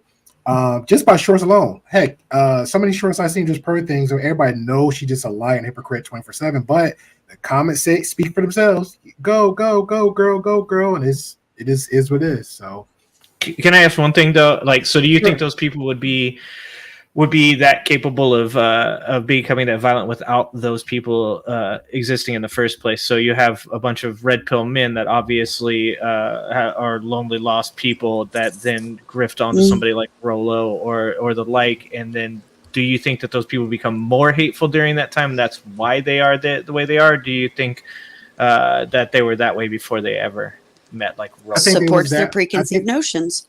Correct. I think it was like that a confirmation bias. Yeah. Do you think that no matter what, without Rolo or any of those guys, that those dudes would have been just as likely to hurt somebody? I think it's the connection with it's just because it's in a group. It's like they realize it normalized the way of thinking because they feel like, oh, I'm not the only one who thinks like this.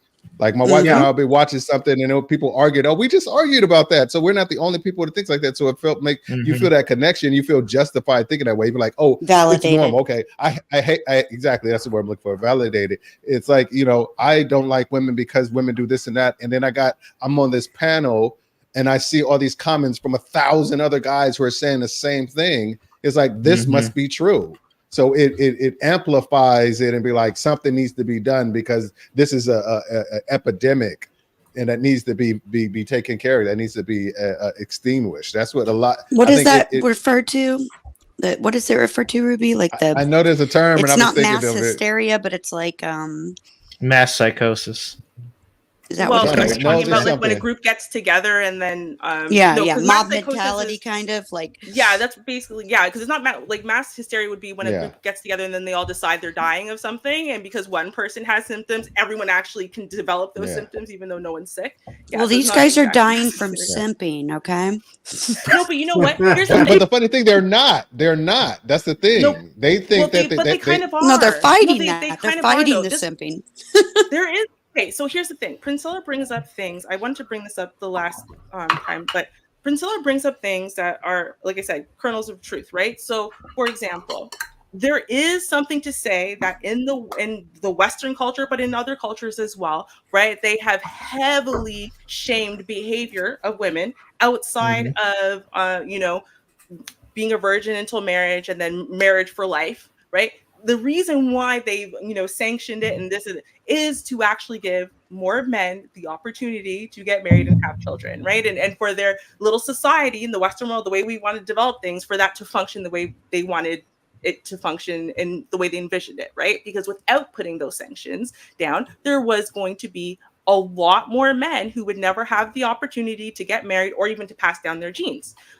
Because if women weren't being shamed for losing their virginity, women weren't shamed for not being married and not being single mothers. You have to shame women into a certain type of behavior, then you have to penalize them for stepping outside of that, right? And so that is actually something that absolutely did happen, and it did happen to help the incel, right? The incel is now angry because when you remove all those sanctions from women, right, when you make it no longer illegal, it's no longer legal to beat and R-word your wife as of 1984. I can't even believe it was legal to that point, right? But when you take away all those sanctions against women, all of a sudden the incel class starts growing again, right? And so some of those men are going to just sit, twiddle their thumbs, and cry about it. And it doesn't matter. They'll know violent people, they'll be around violence, but they would never, jump into it, right? That a lot of the reasons why you would engage in violence as a result of that has a lot to do with other factors you developed a long time ago, right? From your upbringing, whatever. Like Elliot I was about to Rodgers, say, I think right? a lot of it has to do with parenting too, not just that. A lot, yeah. But Right, this so Elliot generation Rodgers of the probably Z a cluster B, generation right? being, yeah, exactly, yeah.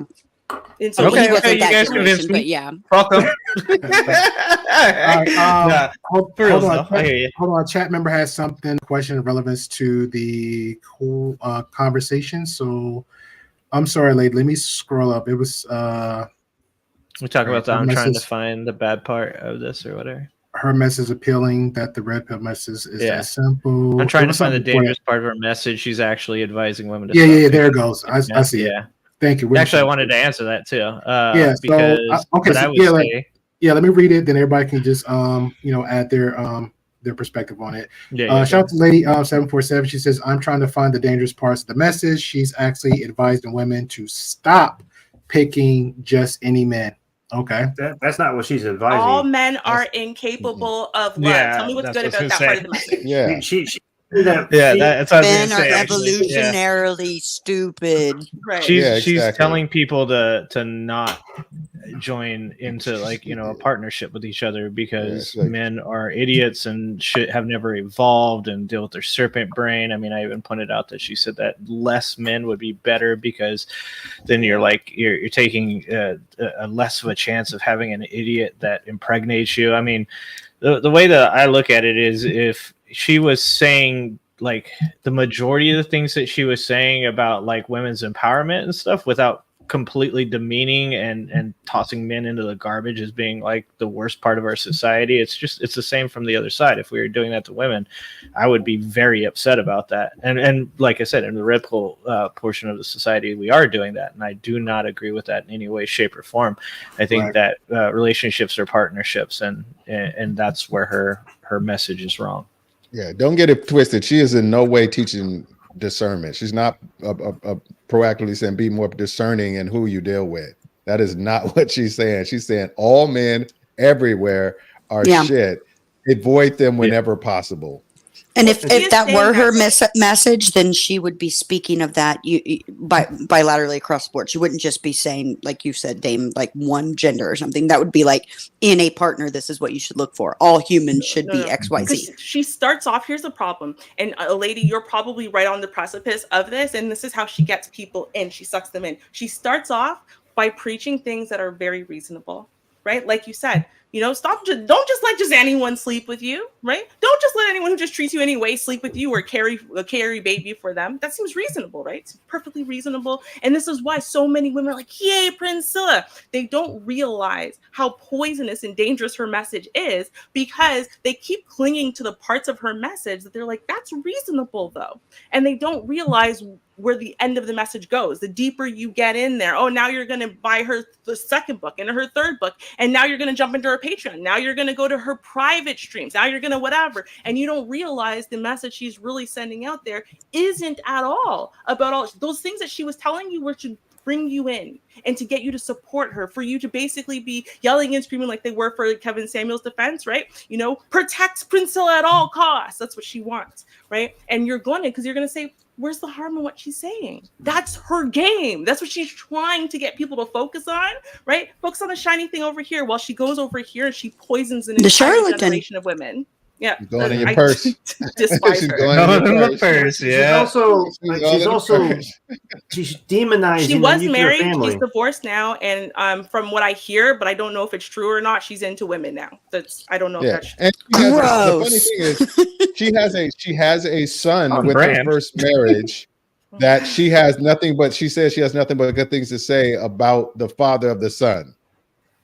That's crazy to me. That's just outstanding. That's, you know, because I know she can't take it that far because it would put a wedge between her son and her. So she can't say, "Oh, that man is good. That one, he's good. He's okay. We have a good relationship." You know, because she knows that if she went that far with it, her son would be like, whoa, you shitting on my dad, you know? I can't believe it, but I'm going to agree with Wes. Like, she's 100% going all out nuclear war on the nuclear family. Like, she really is. She's demonizing the nuclear family, and she's encouraging more single parenthood. I've been raising my two daughters on my own since they were both in diapers. I don't encourage this for anyone, but one of the most toxic messages of modern feminism is women can just do it on their own. And they can if they have to, but that's my point, though. It could and should. Like I said, I'm raising my two girls on my own since they're both in diapers. I can if I have to. I don't encourage it. I don't encourage. You see, they're consciously, intentionally putting themselves in that situation where they're having children out of wedlock. And it's not good for them. It's not good for the children. But somehow this is now empowering. And she is there saying that men and women aren't meant to be together. This is nonsense. Yeah.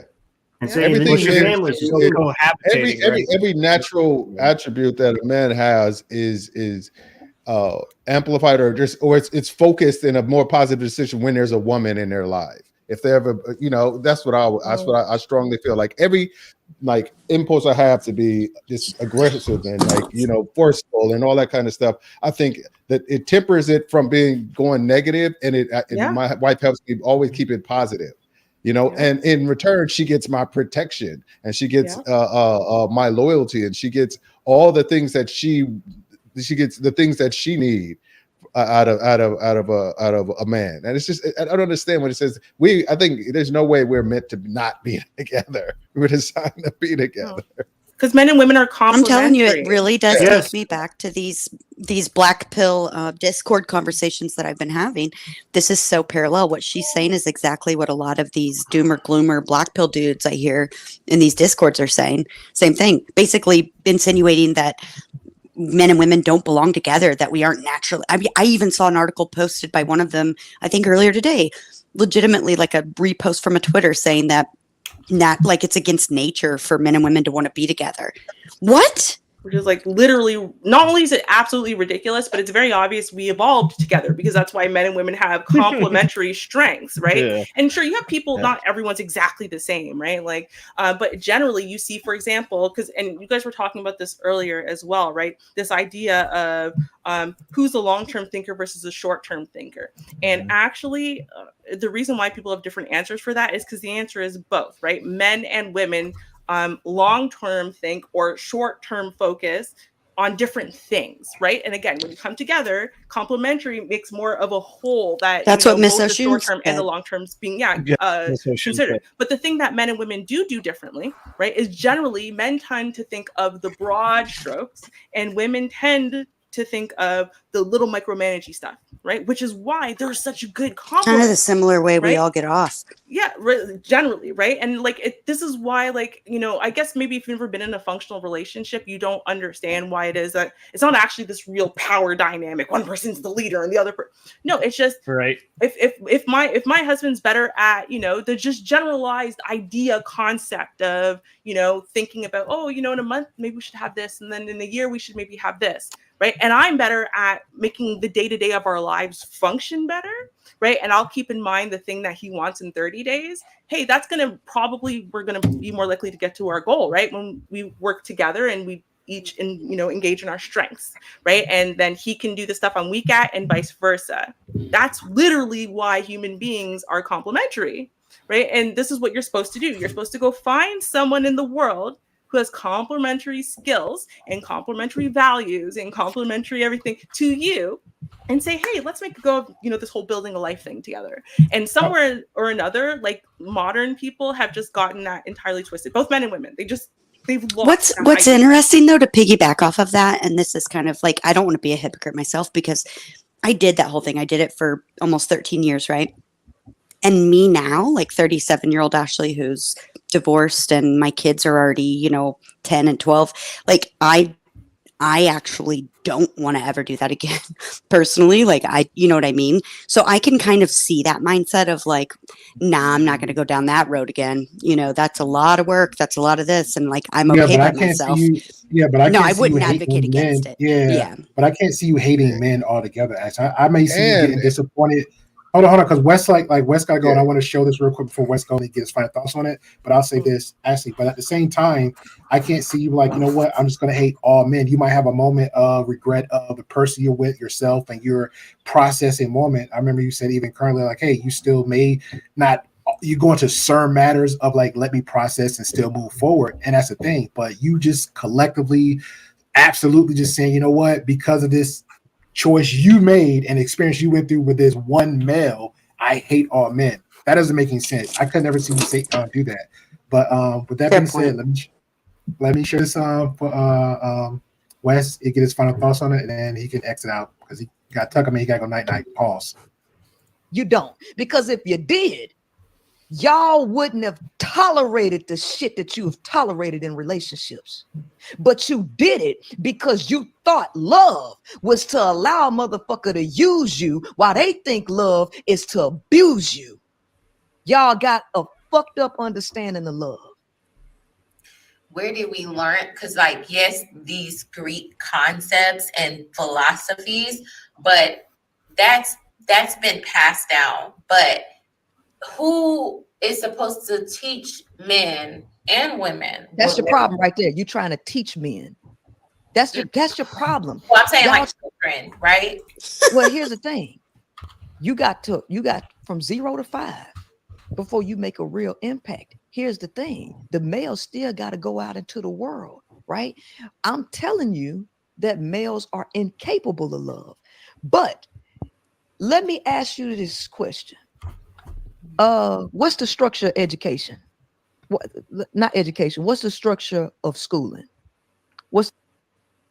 That was the question right there. So, Wes, your thoughts on that? There's so much ignorance and hatred coming from her. This is ridiculous. Like she's ignorant on love. So when a child comes into an existence, they know how to just love. It's our most instinctual thing, when we come out kicking and screaming. But we start learning how to define love, and we learn that from our parents. And that's where people can learn some very bad things.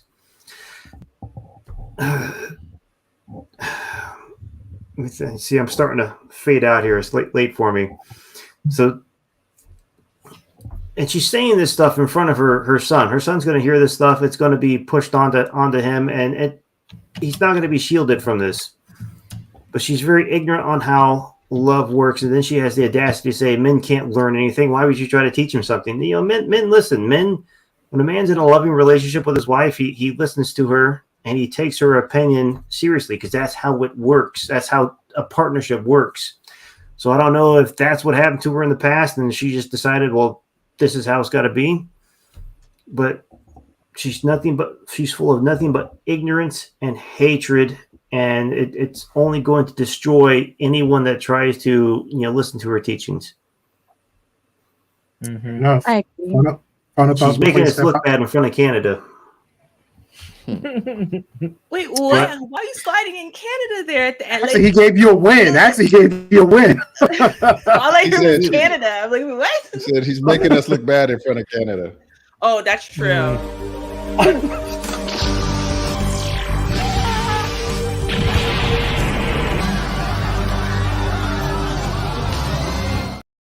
Yeah, and Canada's judging y'all.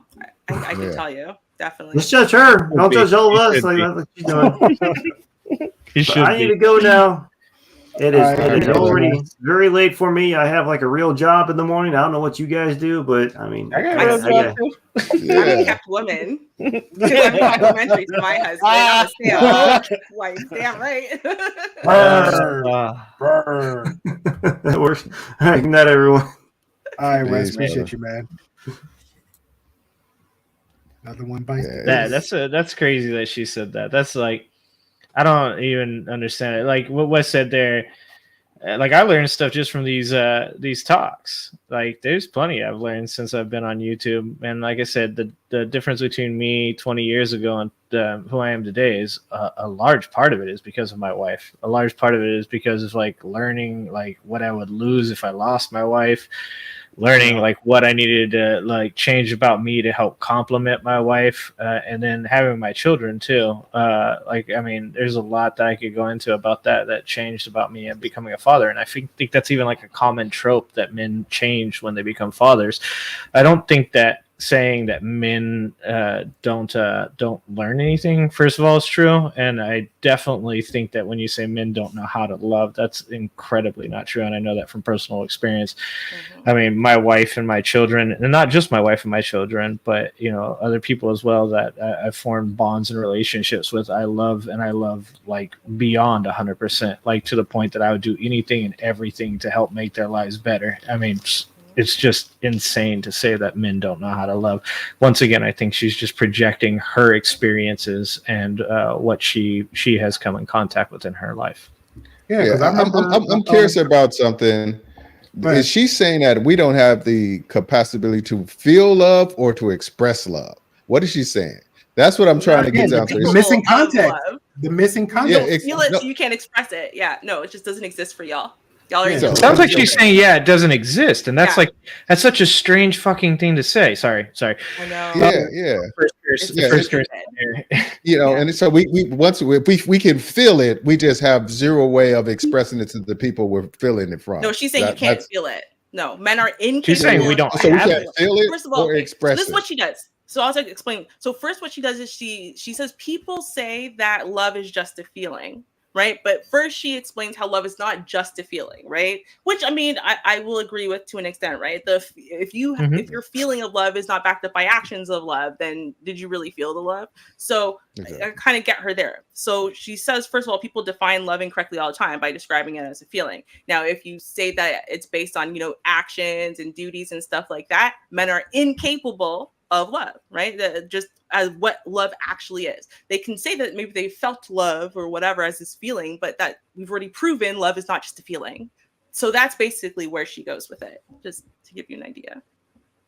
All right, fair enough. She actually breaks that down. I'm trying to remember if I put in a timestamp, but she doesn't go to your example, Ruby, but she like brings down some Greek, like 4 definitions or 5 definitions of Greek terminology of love. And then, but she actually puts it more on the women, but saying what men, I guess making a point saying more of a validating reason why men don't understand love, don't express love, just pretty much we don't. We're pretty much just we just soulless gingers, you know, just Poor Ginger. Why did he have to be the poor thing? No, but here's the thing, right? somebody, As a hey, what's woman, going? Somebody got to throw the buck around somewhere. Yeah. right?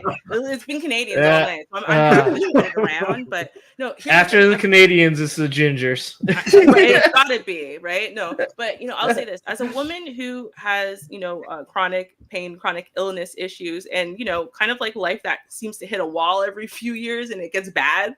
To have a man who actually loves you, and yeah, it's the feeling as well. And sometimes that's all you get to have. For me, is like a feeling, because I literally cannot function beyond a feeling. But there's a lot of duty into that, and the fact that you never are made to feel like it's like the stress or like a duty or like I have no choice but to, like, I feel the love in everything he does, right?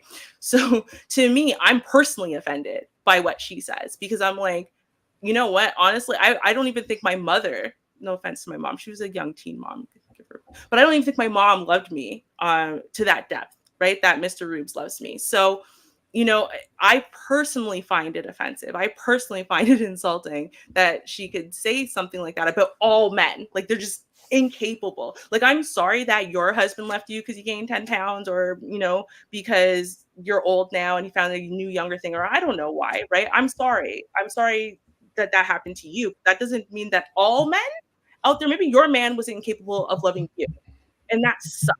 Maybe your dad was incapable of loving you. Again, that sucks for you, but that's not everyone's life experience, and that therefore would prove that some men, maybe they are incapable of love, but certainly some men are definitely capable of love, right? So shouldn't we be talking about being able to choose the men that are currently capable of love, and more importantly, are currently capable of loving us? See, lady, that's, to me, that would be an important message, right? But anytime a woman tries to say something like what I just said, she corrects it and says, no, don't be stupid. No men are capable of love. So you always have to remember that, right? If you want to pick a man so you got a warm bed or warm body in a bed at night, that's cool. But don't pick a man for love, because men are incapable of love.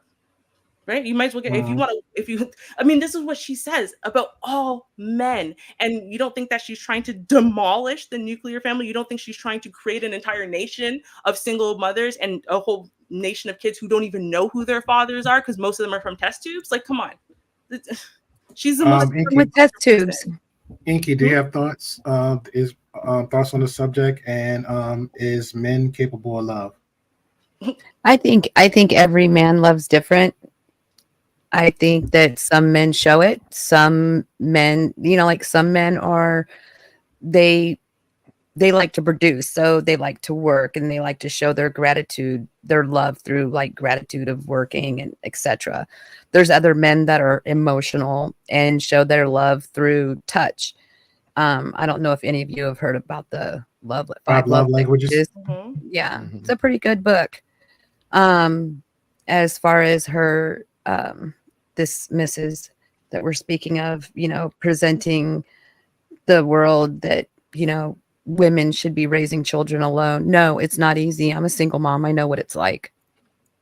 So I'm having a hard time with this whole topic. Like, it's just, there's things that she has said is very controversial, like, I mean, this goes way back to, the United States being a corporation. Obviously, she's not all that bright. She's probably read a lot, but she's not that bright. Yeah, she comprehends none. She read it. Yeah. But it's funny because like a lot of like when I watch other things with like people relating to her, talking about things, a lot of people try to pawn it off. Oh, that's not love. That's just duty. That's just duty. Men have a sense of duty that they do. Oh, yes. They they do these things. They protect. They go to work. They provide out of sense of duty, and that might be there's some aspect that's true. But I think if they didn't love you, they wouldn't commit to that duty, right? Yeah, and it's the sense of fulfillment they get. Yeah. The sense of fulfillment that we get when we're doing our duty, the sense of enjoyment and pride that we feel when doing our duty, and it's not ego. It's like, you know what, I'm doing something that makes my family better or whole or benefits them, or that's what we do, and you're happy about it. It gives you consent. It gives you contentment and motivation. That's the thing that I think she's not getting. It's just like we do things. We do things because a lot of times out of duty, but it's like I said, it's what's in our mind while we're doing it, things that kind of separates, you know, Intention. the love aspect comes to exactly what's our intention, you know, what separates. And it's because you care. Exactly. And we really get you want something to see from your it. partner grow.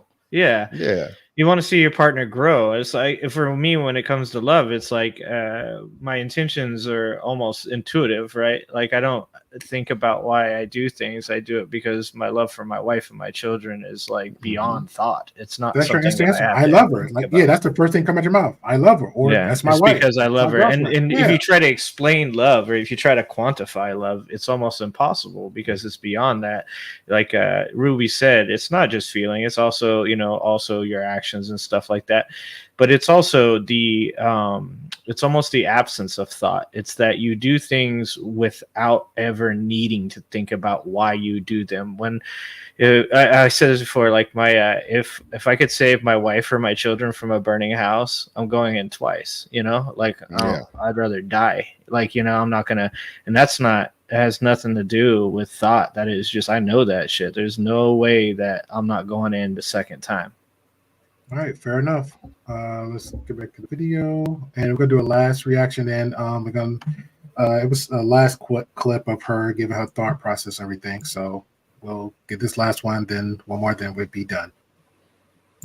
Okay. Philosophy governs people's behavior and it governs their perception on reality.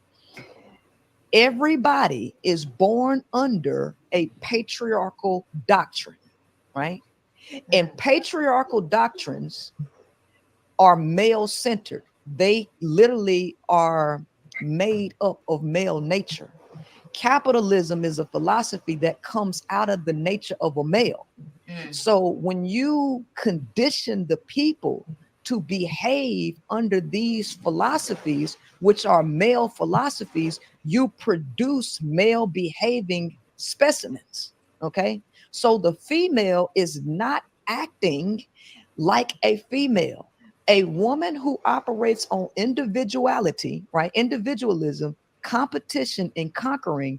This woman is totally male identified and she is behaving exactly like a male, but she don't know no better, right? So you can't judge people based on their dysfunction, because they're dysfunctional due to this system. If you deal with women who have been deprogrammed and rebuilt, you would get a different relationship or a different experience, but you can't, because you're dealing with people who are jacked up mentally from this system. She sounds tyrannical, like she's literally trying to completely do an upheaval of the entire system. And like she wants all the women to unite and overthrow men and make you guys our slaves. Like that's what it sounds like to me. that is my, like, that's what I've come to. That's the conclusion. Ashley, can I ask a question? Because since you said, hold on, Ashley, since you said that, can I ask you a question? Could there be a female black pillar? Like the way she's doing it is like, because you're comparing the other in the fence. I feel like there's like she's making the same talking points. It's that doomer gloomer. Everything is so dismal. Everything is so, there is no solution. There is no compromise. It's just black and white. And I'm choosing black, and black being the dark path. And like, it's over. It's over for all of us. And But the only solution she's seeing is like women take over men. Yeah, Exactly. That's why it sounds tyrannical. George Jones type crap, you know? Next thing you know, she's going to want everybody to drink that Kool-Aid. Jim Jones. Not George Jones. He's a country music singer. George Jones didn't do any harm to nobody. Come on. Jim Jones. Yeah, Jim Jones. Next thing she's going to be asking everybody to drink that Kool-Aid. That's what's happening. Christ. Yeah. Inky, I'm sorry, I had cut you off, Inky. What's your you was about to say, Inky? I was just going to say that, you know, she's not just that, but she's also stating that it's the government's fault that our children are being raised that way, when it's actually their parents' fault. I mean, it's our job as parents to put morals and values in our children. It's not the government's job. It's not the school's job. So if we're not raising our children right, and our girls to be feminine and live in our femininity, and teaching our girls to let men, and I know I'm going to get riffed from this, men be in their masculinity so they can be that provider, they can be that protector. I'm not saying that women can't be in the military. I'm just saying when you're at home with your man, you need to be in, you can't have two masculines in one house. You can't have two femmes in one house. One has to be the masculine, predominantly the male. Let me out. Let me out. I want out. Fair enough. Fair enough. Angela agrees with you. So shout out to Angela. All right, back to the video. It got just scary quiet all of a sudden. And all the talking, the whole hour and a half, it just got, I ain't gonna lie, y'all creeped the hell out of me for that. Stop where I left off at. My message is not for women to leave men and go date women. That's not the message. My message is for women to decenter males, and I give them all of the data that makes them realize why they should decenter them. I give them a strong reason why. Once you see that, now the key is to focus on yourself, to become a whole version of yourself, to connect with your authenticity. So you leave the male's relationship and you get into a relationship with yourself. Once you become whole and you want to have a relationship, you need to ask yourself what is important. What are the important aspects for a relationship for the person that you just got in tune with? And if those things are higher level, such as emotional intelligence, empathy, right? Cooperation, partnership, leadership. If those things, the higher you go, you have to realize the lower your pool of males will be. And if these are the things that you want, the reality is those things exist in women and they are not character traits of men. Bullshit. Men. And I'll leave it there. Bullshit. I love that. Bro, I can't stand her. That's bullshit. That was like she was making it so far into that point, and then she just fucking completely lost it. Sorry for the cursing. Bro, like that's why I don't. I'm that's not why saying that you should date infuriates women, me. but maybe you should date women. No, Dude, that's you did it. What You she's said saying it, is, listen, Ruby. date You men all you said it, want. yeah. If you want their sperm, if you want a good D in the bedroom, right? If you want to me strong, me lift things, then that's why you date men. Because otherwise, men are incapable of all those other types of things that you can need from a person. Men are incapable of that. It is literal total bullshit, and that's probably why her and women like her don't get anything else from men. Right? Because the thing is, people live up or down to our expectations. That's literally a thing. So it's called a self-fulfilling prophecy. So if you think that about men, guess what? Men are going to live way down to your expectations, and they're going to get with a woman, someone like me, who actually believes that, no, they're totally capable. They have that full wealth of abilities, emotional and other types of intelligences, and they can absolutely engage in those things with me. And even if it's new for them, they can learn today. And guess what they do? They rise to the occasion. It's shocking. I know. It's like, wow. So you think, like, I don't even understand how we could have generations of fathers that have gotten better and better. There's such great fathers that we've had over the last, like, say 50 years. Like, I'm not saying there's not a bunch of deadbeats. What I'm saying is fathers invest more, with so much more, like, now than they did, say, 100 years ago, right? Because they're emotionally present, they're emotionally available, they are understanding that there's a lot of things that they were conditioned to do that is detrimental to being a father and a husband and a part of a family in that way. And so they're actually investing. And that's why divorce rates are actually dropping. Like, and I mean, relative to divorce rates, because people are like missing that. No, divorce rates are actually dropping because men are recognizing that emotional labor is really important.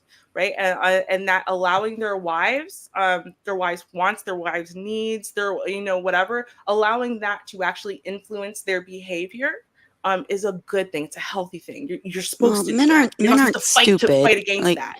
I feel Well, no, like but we're they're talking conditioned like to they're. fight against it. That's why they did before, right? Because Okay, otherwise they I wouldn't be don't know. men. No, that's literally. I mean, I so part of evolution is societal evolution. I think what you're talking about is societal evolution right here. I think that as a whole on society, just like women are now rising to the occasion of different expectations than we had 150 years ago, right?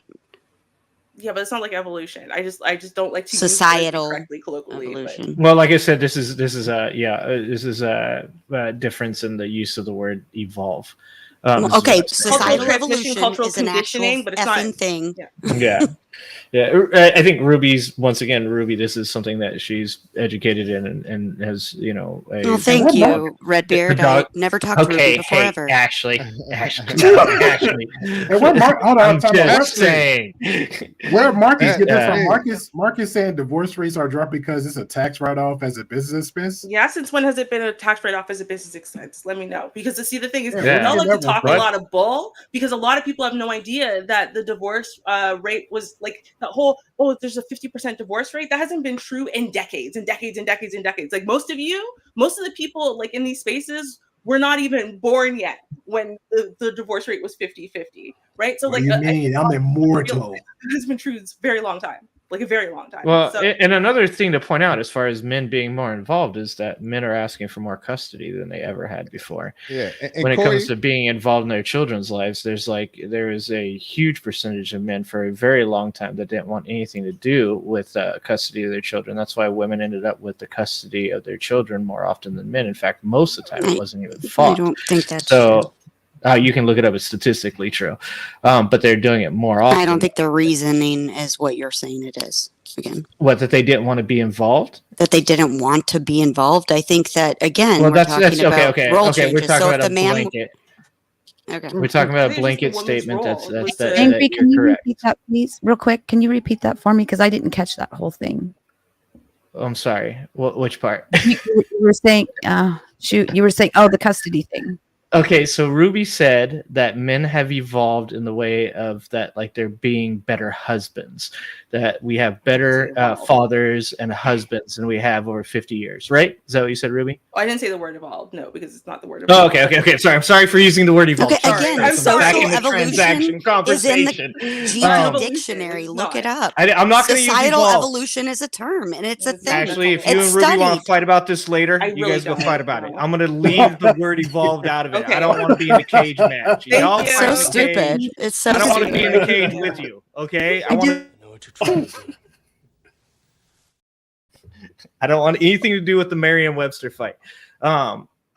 What I understood from what Ruby said was that men are becoming better at being fathers and husbands over the last 50 years. Is that what you said, Ruby? Yes. Yes. And I was saying, and she used the divorce rates, which Ashley had a disagreement with. I was saying that also along the same lines, men are showing that they want to be better husbands and fathers, well, particularly fathers, I guess in this case, by being more involved in their children's lives. I don't even understand why that's something that we want to argue about. Why it's something I disagree with is because role changes. 100 years ago, 150 years ago, you're talking about even 20, I'm not 50 talking years about ago. 100. I'm talking, No, I'm talking about 20 even years 50, ago. 20 years ago, you're talking about a complete societal difference. All right. We're talking about the nuclear family. If we want to go there, we want to talk about the stay-at-home wife. We want to talk about the man who's working all week long. Or you want to talk about so what I'm saying So what I'm saying is that I believe that as a society, we've grown and changed. We've grown and we've changed because we've had to. Think about it. The roles have changed. You can't have almost no one can have a one-person household and a one-person income household anymore. Societal roles have changed. I think that as society has allowed more men to have the time to be at home with their families more, then their role has also changed and they've been given the opportunity to become more in tune with these things. But it was just different before. They're So literally I'm just saying, I just felt like the way that it was not more time spoken to of be just makes home. it sound like men were learning how to be emotional creatures because before we didn't know how. I'm just saying that I think that Oh, the no, I don't opportunity to agree with be that at so all. has changed. And as a society, we've evolved societally. As a society, we've evolved to learn, or we've evolved to adapt to those changes. So I think you're arguing with Ruby, not me. Are you arguing with Ruby, not me? No, I because don't you were disagree literally with saying any you were of that. just arguing with Ruby Wait, through what? you. Yeah, I'm because like, you were wait a saying minute. you don't understand what the disagreement would be.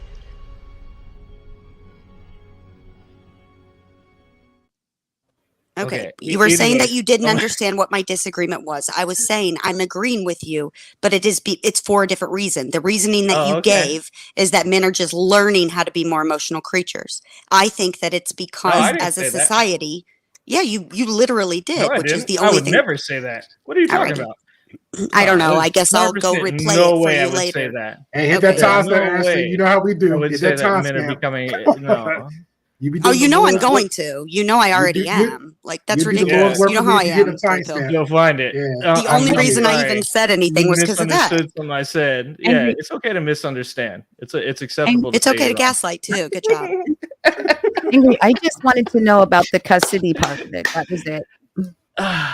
Angry, Inky's asked about the custody part. She said that was it. The custody part of it. All I'm I saying think you is were saying that something fathers about- more and more now are asking to be parts of their children's lives. You can see it through custody cases. There's something like 95% of all custody cases are handled with a mediator, not with the courts. That's the reason that you can say that a lot of times when women end up with the legal custody of children, that a lot of the time, 95%, this is a verifiable statistic, that it goes to mediation, and that's why the mother ends up with the kid. Now men are more often asking for custody of children, not just custody for their own, but also for joint custody, which is a good thing. Correct. That's all I'm trying to say. And a lot of states, they do offer that. They do offer like the 50-50 primary. Mhm. My thing was I didn't hear it all the way, and that's why I asked you to reiterate. So when children are below a certain age group, they predominantly go to the mother, as the mother is the more nurturing one of the male and female parts. I'm not saying men can't be nurturing, but if the man is I don't disagree with any of this. Yeah, I'm gonna have to. I disagree. Yeah, but I'm gonna have to push back on that. The reason I predominantly go to is a couple of reasons. Number one, in most relationships where you're married, the man leaves the home and the kids are already situated in a home, and they don't want to displace them from the home that they were in. If the women and the men aren't together, most likely the child is already living with the mom, so that's why the custody is usually keep them where they are. And this is, even if this is kind of outdated, but it's actually still reigns today. It's like most cases, men don't fight as hard to get custody, and because the court system say like men have a tendency, or they believe men have a tendency to want to go out and work. And like having full-time custody of a child, or even sometimes part-time, can inhibit their earning, can affect their earning potential. They can't work long hours, they can't work overtime, they can't take dangerous jobs, things like that. So that's why historically and to this day, a lot of women get awarded custody majority of time. It's not because of our nurturing nature, it's because the physical location of the child is generally, and most times, with the mother when the man leaves the relationship. Hold on. Right. And to be clear, if I could just say this, so socially we used to not understand, like we believed lots of different things over, let's say, the last 150 years as far as what's best for children and whatever, right? And you can see a huge difference in what the courts were awarding as a result of that, right? Because there was definitely a period of time where we did not understand that, the actual parents being, an integral part of the kids' lives for a certain amount of time when they're younger was so formative and important.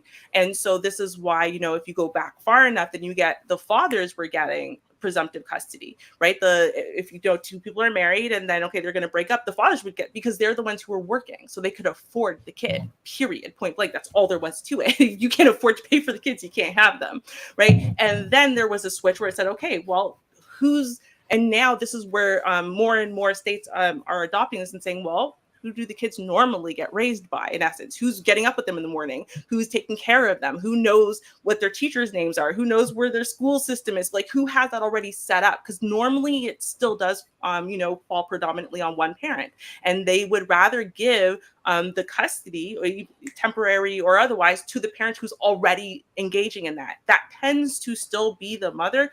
But more and more, you're starting to see it is the father, because again, fathers are engaging more and more because they are being told that it's their role, right? Just like when I was born, I won't say when I was born, but let's say when I was a child, right? There was this idea that men work, women could also work, women could do it all. We're super moms, right? But there was never this idea that housework should be shared, right? And so they were trying to introduce it when I was younger. This idea that if women went to work as well, that's cool. That's your choice, woman. But don't expect that men have to come home and vacuum and cook and take care of the kids. That's still your job, okay? So if you need to also work, well, that's all your job. Everything there is your job. The man's already doing his job. He goes to work, he comes home. It's not his job to raise children. It's not his job to wipe butts. It's not his job, right? And that was like the early 90s, right? And so we had to basically, change society, change that culture that believed that if women were going to work, and more women had no choice but to work in order to, keep the household afloat as well, right? Then it was like, no, it's not fair. We have to have a more even division of labor within the household, right? I agree with you on all that, but the language you use saying that we had to tell men to like be more involved, it just sounds demeaning to men. I don't know. I don't think that anyone had to tell men or encourage them to want to be more involved in their kids' lives. I just think that it wasn't. I just think that's what I was saying earlier. I was trying to anyway. I just don't think that it was possible before. So we're saying the same thing. I don't think it was as possible because the men were out there working all the time. Like Dame was saying earlier, men were out there working overtime, working more hours. Women were staying home all the time. These were just the traditional roles. What I said was that as a society, as we've moved into both sharing incomes and both sharing all the tasks of the household, I think it's just become naturally easier and more accessible for us both to be equal emotionally involved parents. So I just think that it wasn't as possible in the past. So you think that, if you were to say, for example, well, it wasn't possible for men to be in the delivery room in the past because literally that was the policy, I would agree with you there, right? Yeah. But when we're talking about I don't think that men were this emotionally uninvolved with their children, though. I think we're perpetuating stereotypes that we've seen on Leave It to Beaver and shows like this. Like, just like I said, like in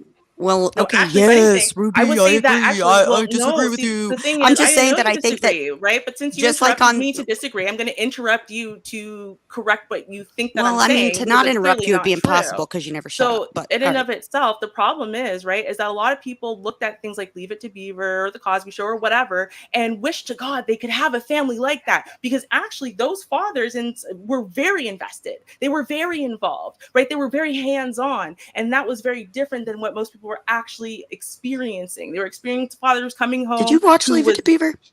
No, actually, because again, all right. Well, so you know what I'm talking about. I watched The Cosby Show. I never brought that up, but cool. Yeah, no, but you didn't have to. I brought it up. Of course you did. Yeah. Like we don't only get to talk about whatever you brought up. So anyway, as I was saying, but when we're rebuttaling your point, I don't even know we're arguing over anymore. Ladies, we were arguing over what.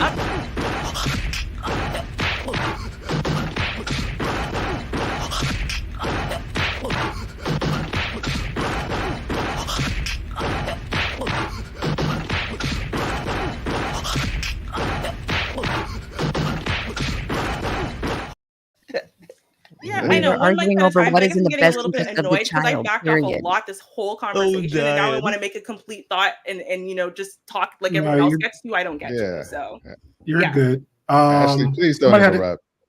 Somebody had a question. Actually, two. I think Corey may be low key trolling, but he got multiple question marks.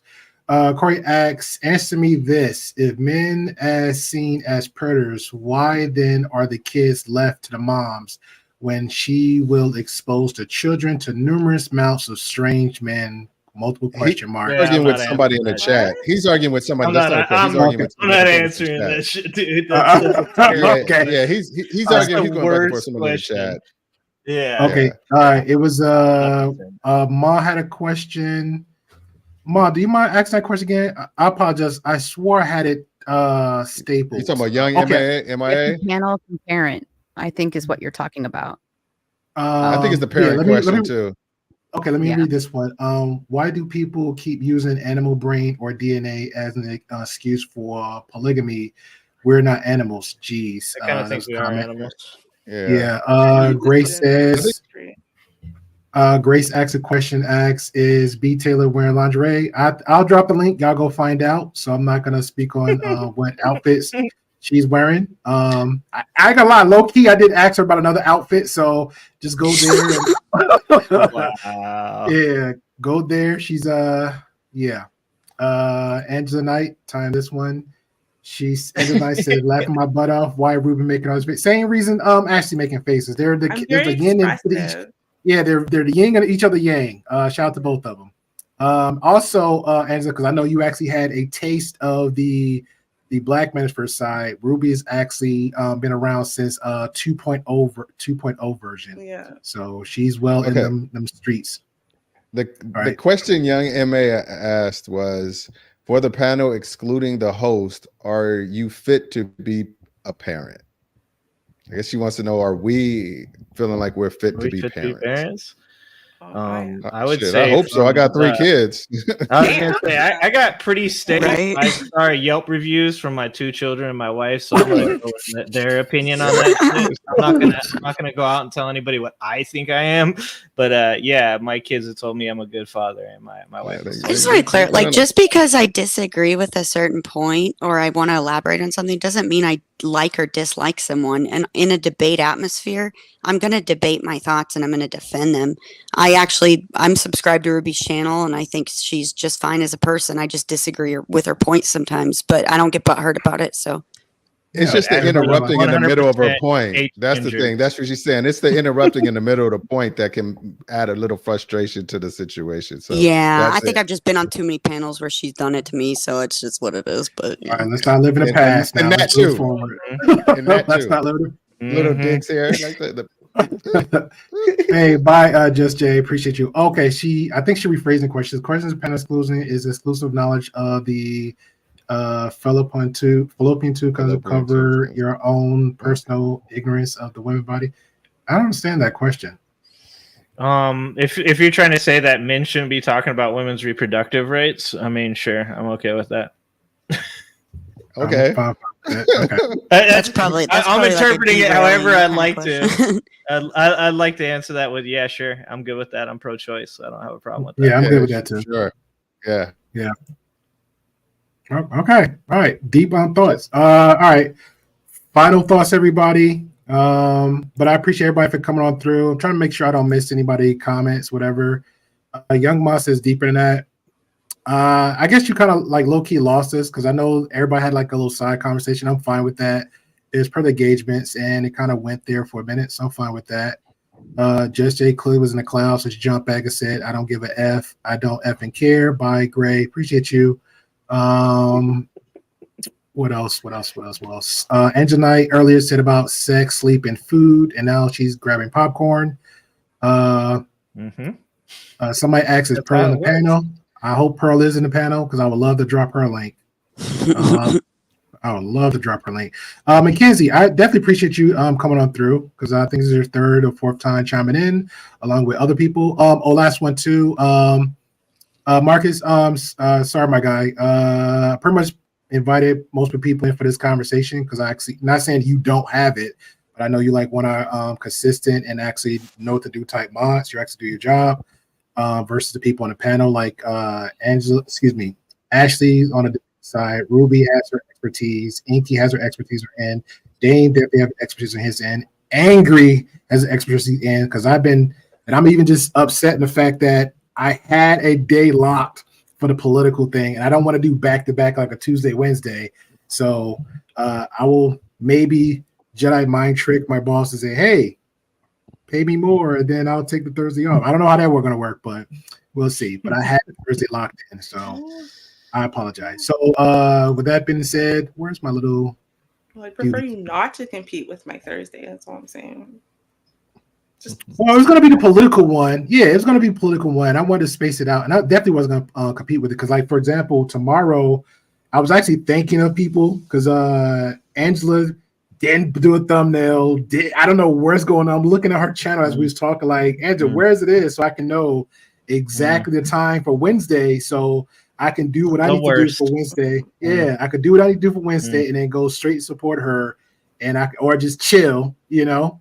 Because I have 2 topics I want to do for Wednesday, and I don't know. But you're doing live Thursday, right?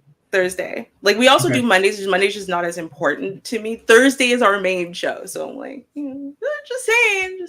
What time Thursday? Okay, so you made a really good point about I don't know what time you guys do anything. You weren't even talking about me, but that's true because it's supposed to be like 7:30 p.m. Eastern, but we don't start at 7:30 p.m. We start at like 8:30. Welcome to the Grey Pill Podcast. This is why you're part of family. We get it right. I know. You know what? And it's just two. And it's just 2 of y'all. Look how many here. You're just 2 of y'all. Oh, look, and Angela's saying basically the same thing I am. I know. I'm gonna get it together, right? Okay, so you're both bad. That's 2024. fine. 2024. No.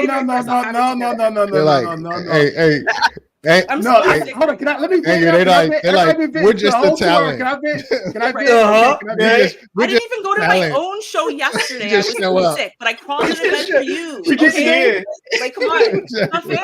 I should get some credit here. I didn't even go to my own show. I canceled it. I was sick. I got to bet because like I feel like both of y'all should know better, but I understand you're sick. But I'm like, Angela, come on. Also, we're women. Seriously, wow, you just the talent. Okay, I'm just like, where's my camera?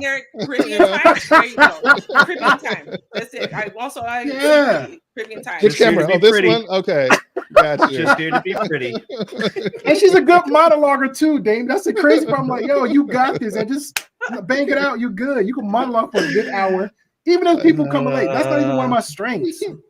That's like, oh my man. Well, yeah, but I appreciate it. But I'm sorry. Everybody had to vent. Let me get my vent out a little bit. So, you're my idol, KGP. Thank you for being a good role model for me. You're way better off than I've ever been. All I can do is be an example. So with that being said.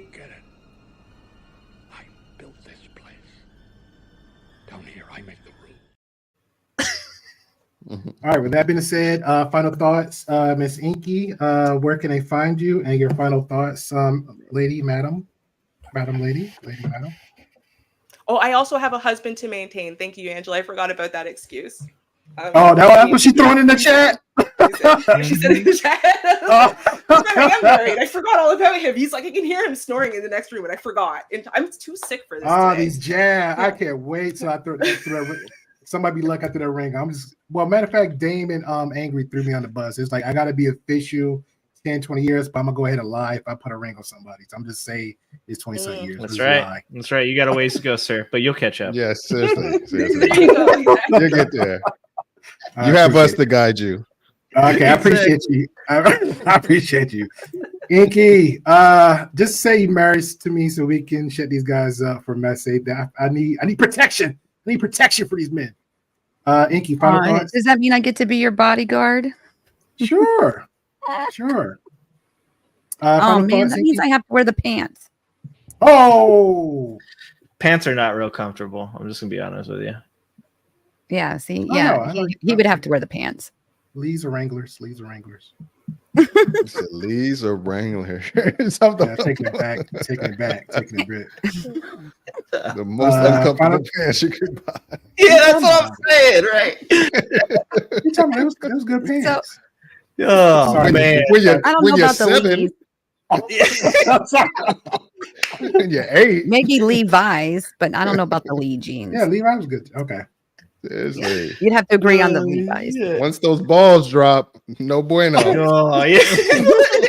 There ain't no room for them. They don't get it on the left, not on the right, not in the middle. Final thoughts for Inky, please. Okay. I really thought that the misses that we were discussing, I think that she has a lot of masculine thoughts. I think that she's been through rough relationships and she is taking that out. She's trying to say it wisely, but yet she has a lot of conflicting statements that she's made. So it makes it hard for me. I wouldn't even buy the book because it would probably stress me out. But anyways, so I don't agree with a lot of the things that she's stating. And, I have I'm sure I've said them before, like my whole belief system is completely different. So with that being said, yeah, I don't agree. I don't like the way that she's presenting information or trying to, get others to jump on board with her ideas at all. Fair I enough. don't. Where can they find you, Inky? Can you let us know about your channel, please? Oh, okay. Okay, so what is my new channel name? Sorry, just kidding. Pinkies Pinkies and Pinups. Okay. I just like messing with Grey Pill. That's fine. Everybody triggers me. What's your channel about, Inky? So it gives you the legal perspective of like domestic violence. What I have been doing lately is like kind of like, how you have like books on tape, audiobooks. So I'm doing like mystery stories of sexual violence and domestic violence and things like that. Okay, good stuff. Ashley, final thoughts and where can they find you, lady? Yeah, so you can find me at Not Your Everyday Ashley XOXO on YouTube, where I run panels that I interrupt people all of the time. So if you want to see more of that, come see me there. It's gonna be on, man. It's gonna be on. I like to stir the pot. I have lots of opinions. Tonight, my opinion is that this lady that we were watching in the video honestly does sound like another Jim Jones. It truly sounds like she's trying to start some kind of like movement to so when I first came into this space, I came into it because I was actually like really nauseated and like sick of toxic femininity. I was like so over how just like crappy and awful women were treating men, and I said feminism was originally about equality, right? Equal rights for all. And I've said it many times, like in my first episodes I ever made, I said, it doesn't sound like modern day feminists want equal rights. It sounds like they want superiority. They don't want to be equal. They want to be superior. And it's almost like, I'm going to put you down, put you in your place, show you what's up. And it kind of seems like that's what she's doing, spreading a very toxic message of hate and male suppression and, I don't know, just female superiority, when I don't think that is maybe quite the way to do it, And I don't know. Other than that, I just think that I've known more good fathers, historically than bad. I think that it's in men and women's nature to want to nurture and love our children. So that's all I got to say about that. Thanks for having me on. I appreciate you. Damien. I mean, it's simple. Grifters got a grift. That's kind of how it is. She found her grift, which is basically making men the bad guy in a lot of women's stories, using it as a justification for and as an outlet for her bad interaction with with men. So, the funny thing is, I don't mind the grift. I don't mind, but I think it's the long-term implications on what it can do to the man-woman dynamic. That's the fucked up part about it. The messed up part about it is that, she could be really preventing people from going through the hardship, self-development, self-discovery, and then finding a partner that's going to really make their the rest of their life a lot more enjoyable and comfortable and what have you. She's preventing a lot of people from exploring relationships. So that's the thing that gets me, and that's the thing that annoys me about her. And I hope people can see through it. She's going to do what often happens. She is going to make a mistake, and it's going to be one that's going to be reverberated throughout the community, and hopefully she's going to be that person that did that thing that one time. And that's all I can say about her. Fair enough. I could probably things. Angry. Yeah, exactly. What I'd say is, the patriarchy is a real thing that developed into what we have today, and that is something that's important to be recognized. And once you've recognized something, it's time to move on. And feminism has done a lot to get us to where we are now. But we're not going to continue to make progress by holding on to past hurts. We're not going to be able to advance, not only here in the United States, but across the globe, by looking back at things that happened to us and scarred us, and using those things to hurt other people. So I think that what the Queenmaker has going on for her there is the ability to grift off of a bunch of hurt people that are probably hurt just like she was hurt. And I don't see any value in continuing the cycle of abusing each other. I think that we need to start looking to each other and strengthening each other's weaknesses, helping to parent our children better, helping to raise people that can break cycles. So I think that looking to the past and bringing up old hurts is the wrong thing to do. And I think that she's using her powers for evil. You should use your powers for good. Shout out to Skeletor. Thank you. I appreciate it, man. Where can they find you, good sir? Angry Ginger Podcast, or I'm sorry, Angry Ginger Podcast, Angry Ginger Productions. We do political content. We like to laugh. We like to talk about all the crazy stuff that's going on out there, because it's important to understand that things are happening, and to be aware of them and to be knowledgeable about it. So you can find me on Angry Ginger Productions on YouTube. You can also find me on Rumble and Kick as well as Angry Ginger. And if you guys want to buy a T-shirt with Trump's mugshot on it, I got one of those too. That's what we do. I thought my grandmother. I would just do it just to bring to my grandmother's house, so she would say something. But she passed away, so it says I did a coup and all I got was a shitty mugshot. So Okay. that's funny. Fair. All right, That's fair. appreciate you, good sir. All right, love you guys. Bye. Later. All right. I shockingly found everyone's channels and posted them, except Look at mine. them.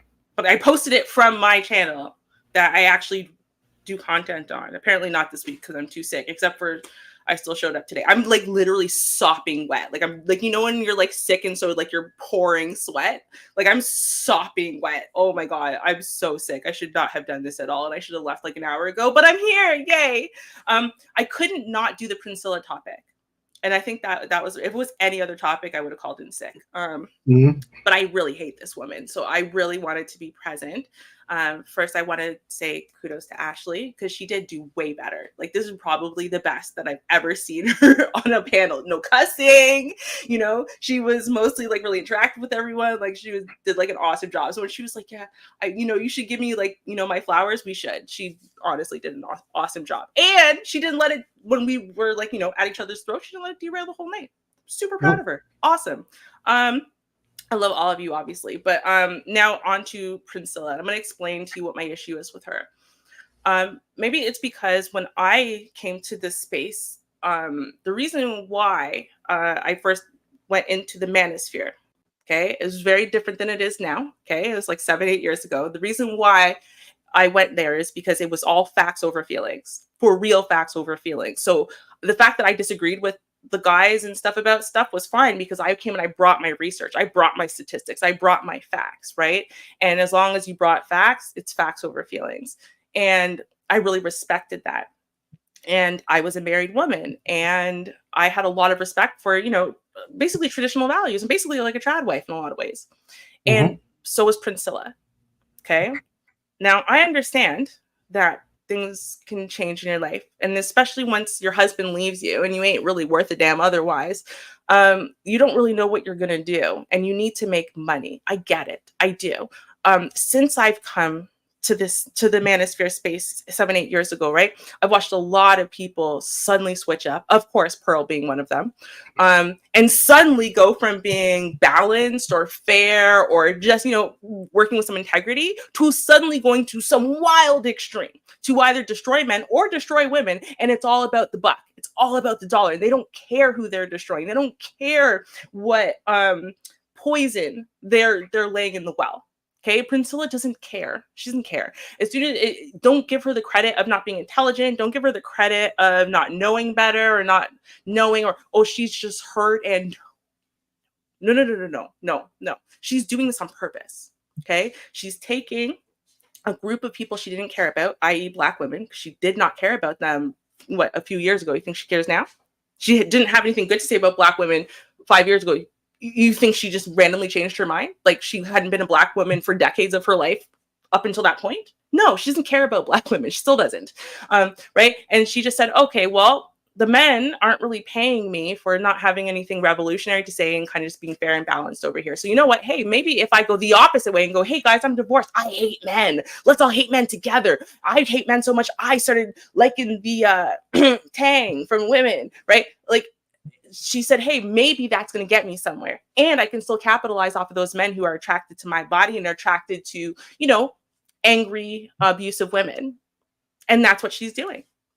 And people who are using her words, her preachings, whatever, right, to guide their lives by, there are people now coming out with reviews, shall we say, like negative ones of how this destroyed their lives.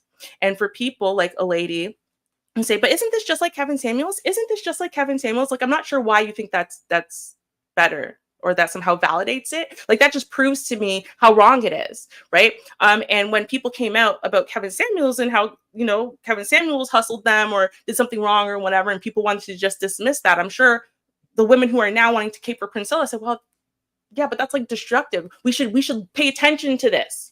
Let's pay attention to these facts, right? Why are we following a woman who can't keep a marriage together about how we should find ultimate happiness in life and in a marriage? Right? Like, I mean, I don't understand why it is that just because she's got a pretty face and she's got a nice body and, you know, she's got that way of talking that makes me even want to listen to her. I hate myself for it, but I love listening to the sound of her voice. Her delivery is great, right? I just wish she didn't suck as far as like every thought she has, right? And I get that, but we need to be able to like overcome respectability politics. We've got to be able to overcome these identity politics. We have to be able to do that at some point. We have to stop letting these snakes in sheep's clothing wander in and destroy us yet again, using every little weakness we have, using every little grain kernel of truth they can find to demolish us and set us back another 20 to 50 years. And it's not just the Princellas of the world doing it.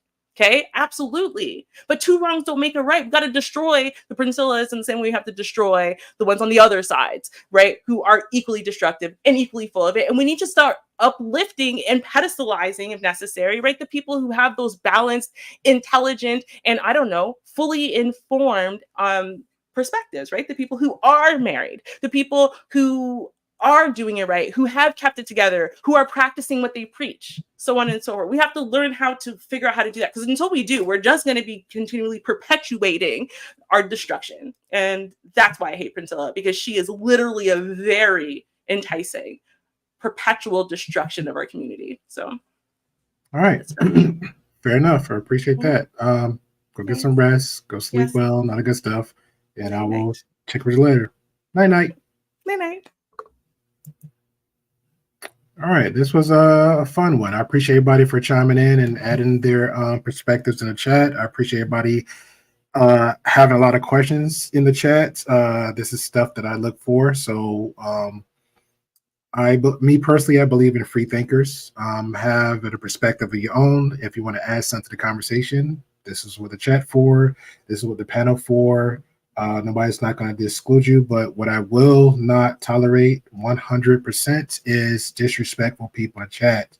The two that was in here, one spamming in the chat like a fool. I literally had white supremacists in here 30 deep consistently. That little, I don't know what that was. That's nothing, okay? Been blocking, kicking people since I had 38 subscribers.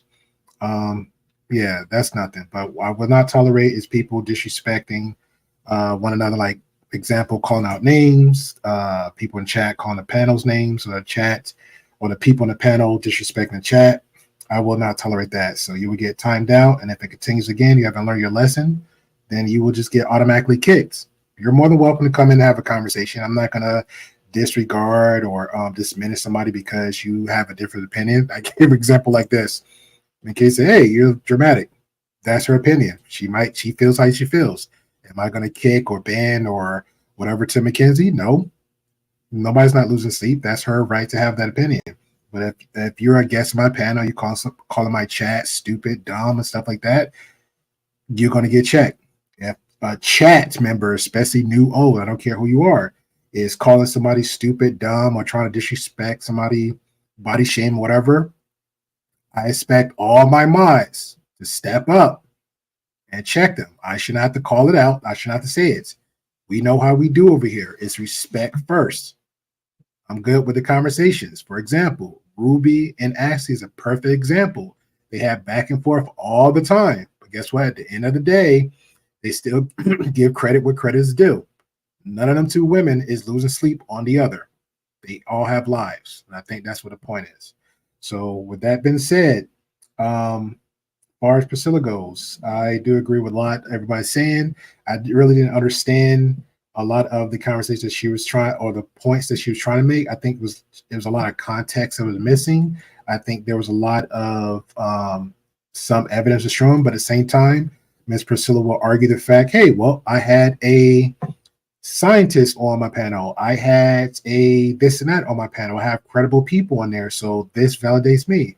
And that might be true too, and that's fine, because again, who also does that? Fresh and Fit does that. Myra has like these quote-unquote lawyers or these fitness gurus and all these other guys, and that supposed to validate stuff they're saying. But at the same time, they also had and platform Charleston White. So what that say about you again? Priscilla also, quote-unquote, to a degree, platform Charleston White, but she did it in a different way. So I feel like everybody have their niche to the point where they pick and choose the audience that they lock onto and have gravitate toward them. That is part of the media.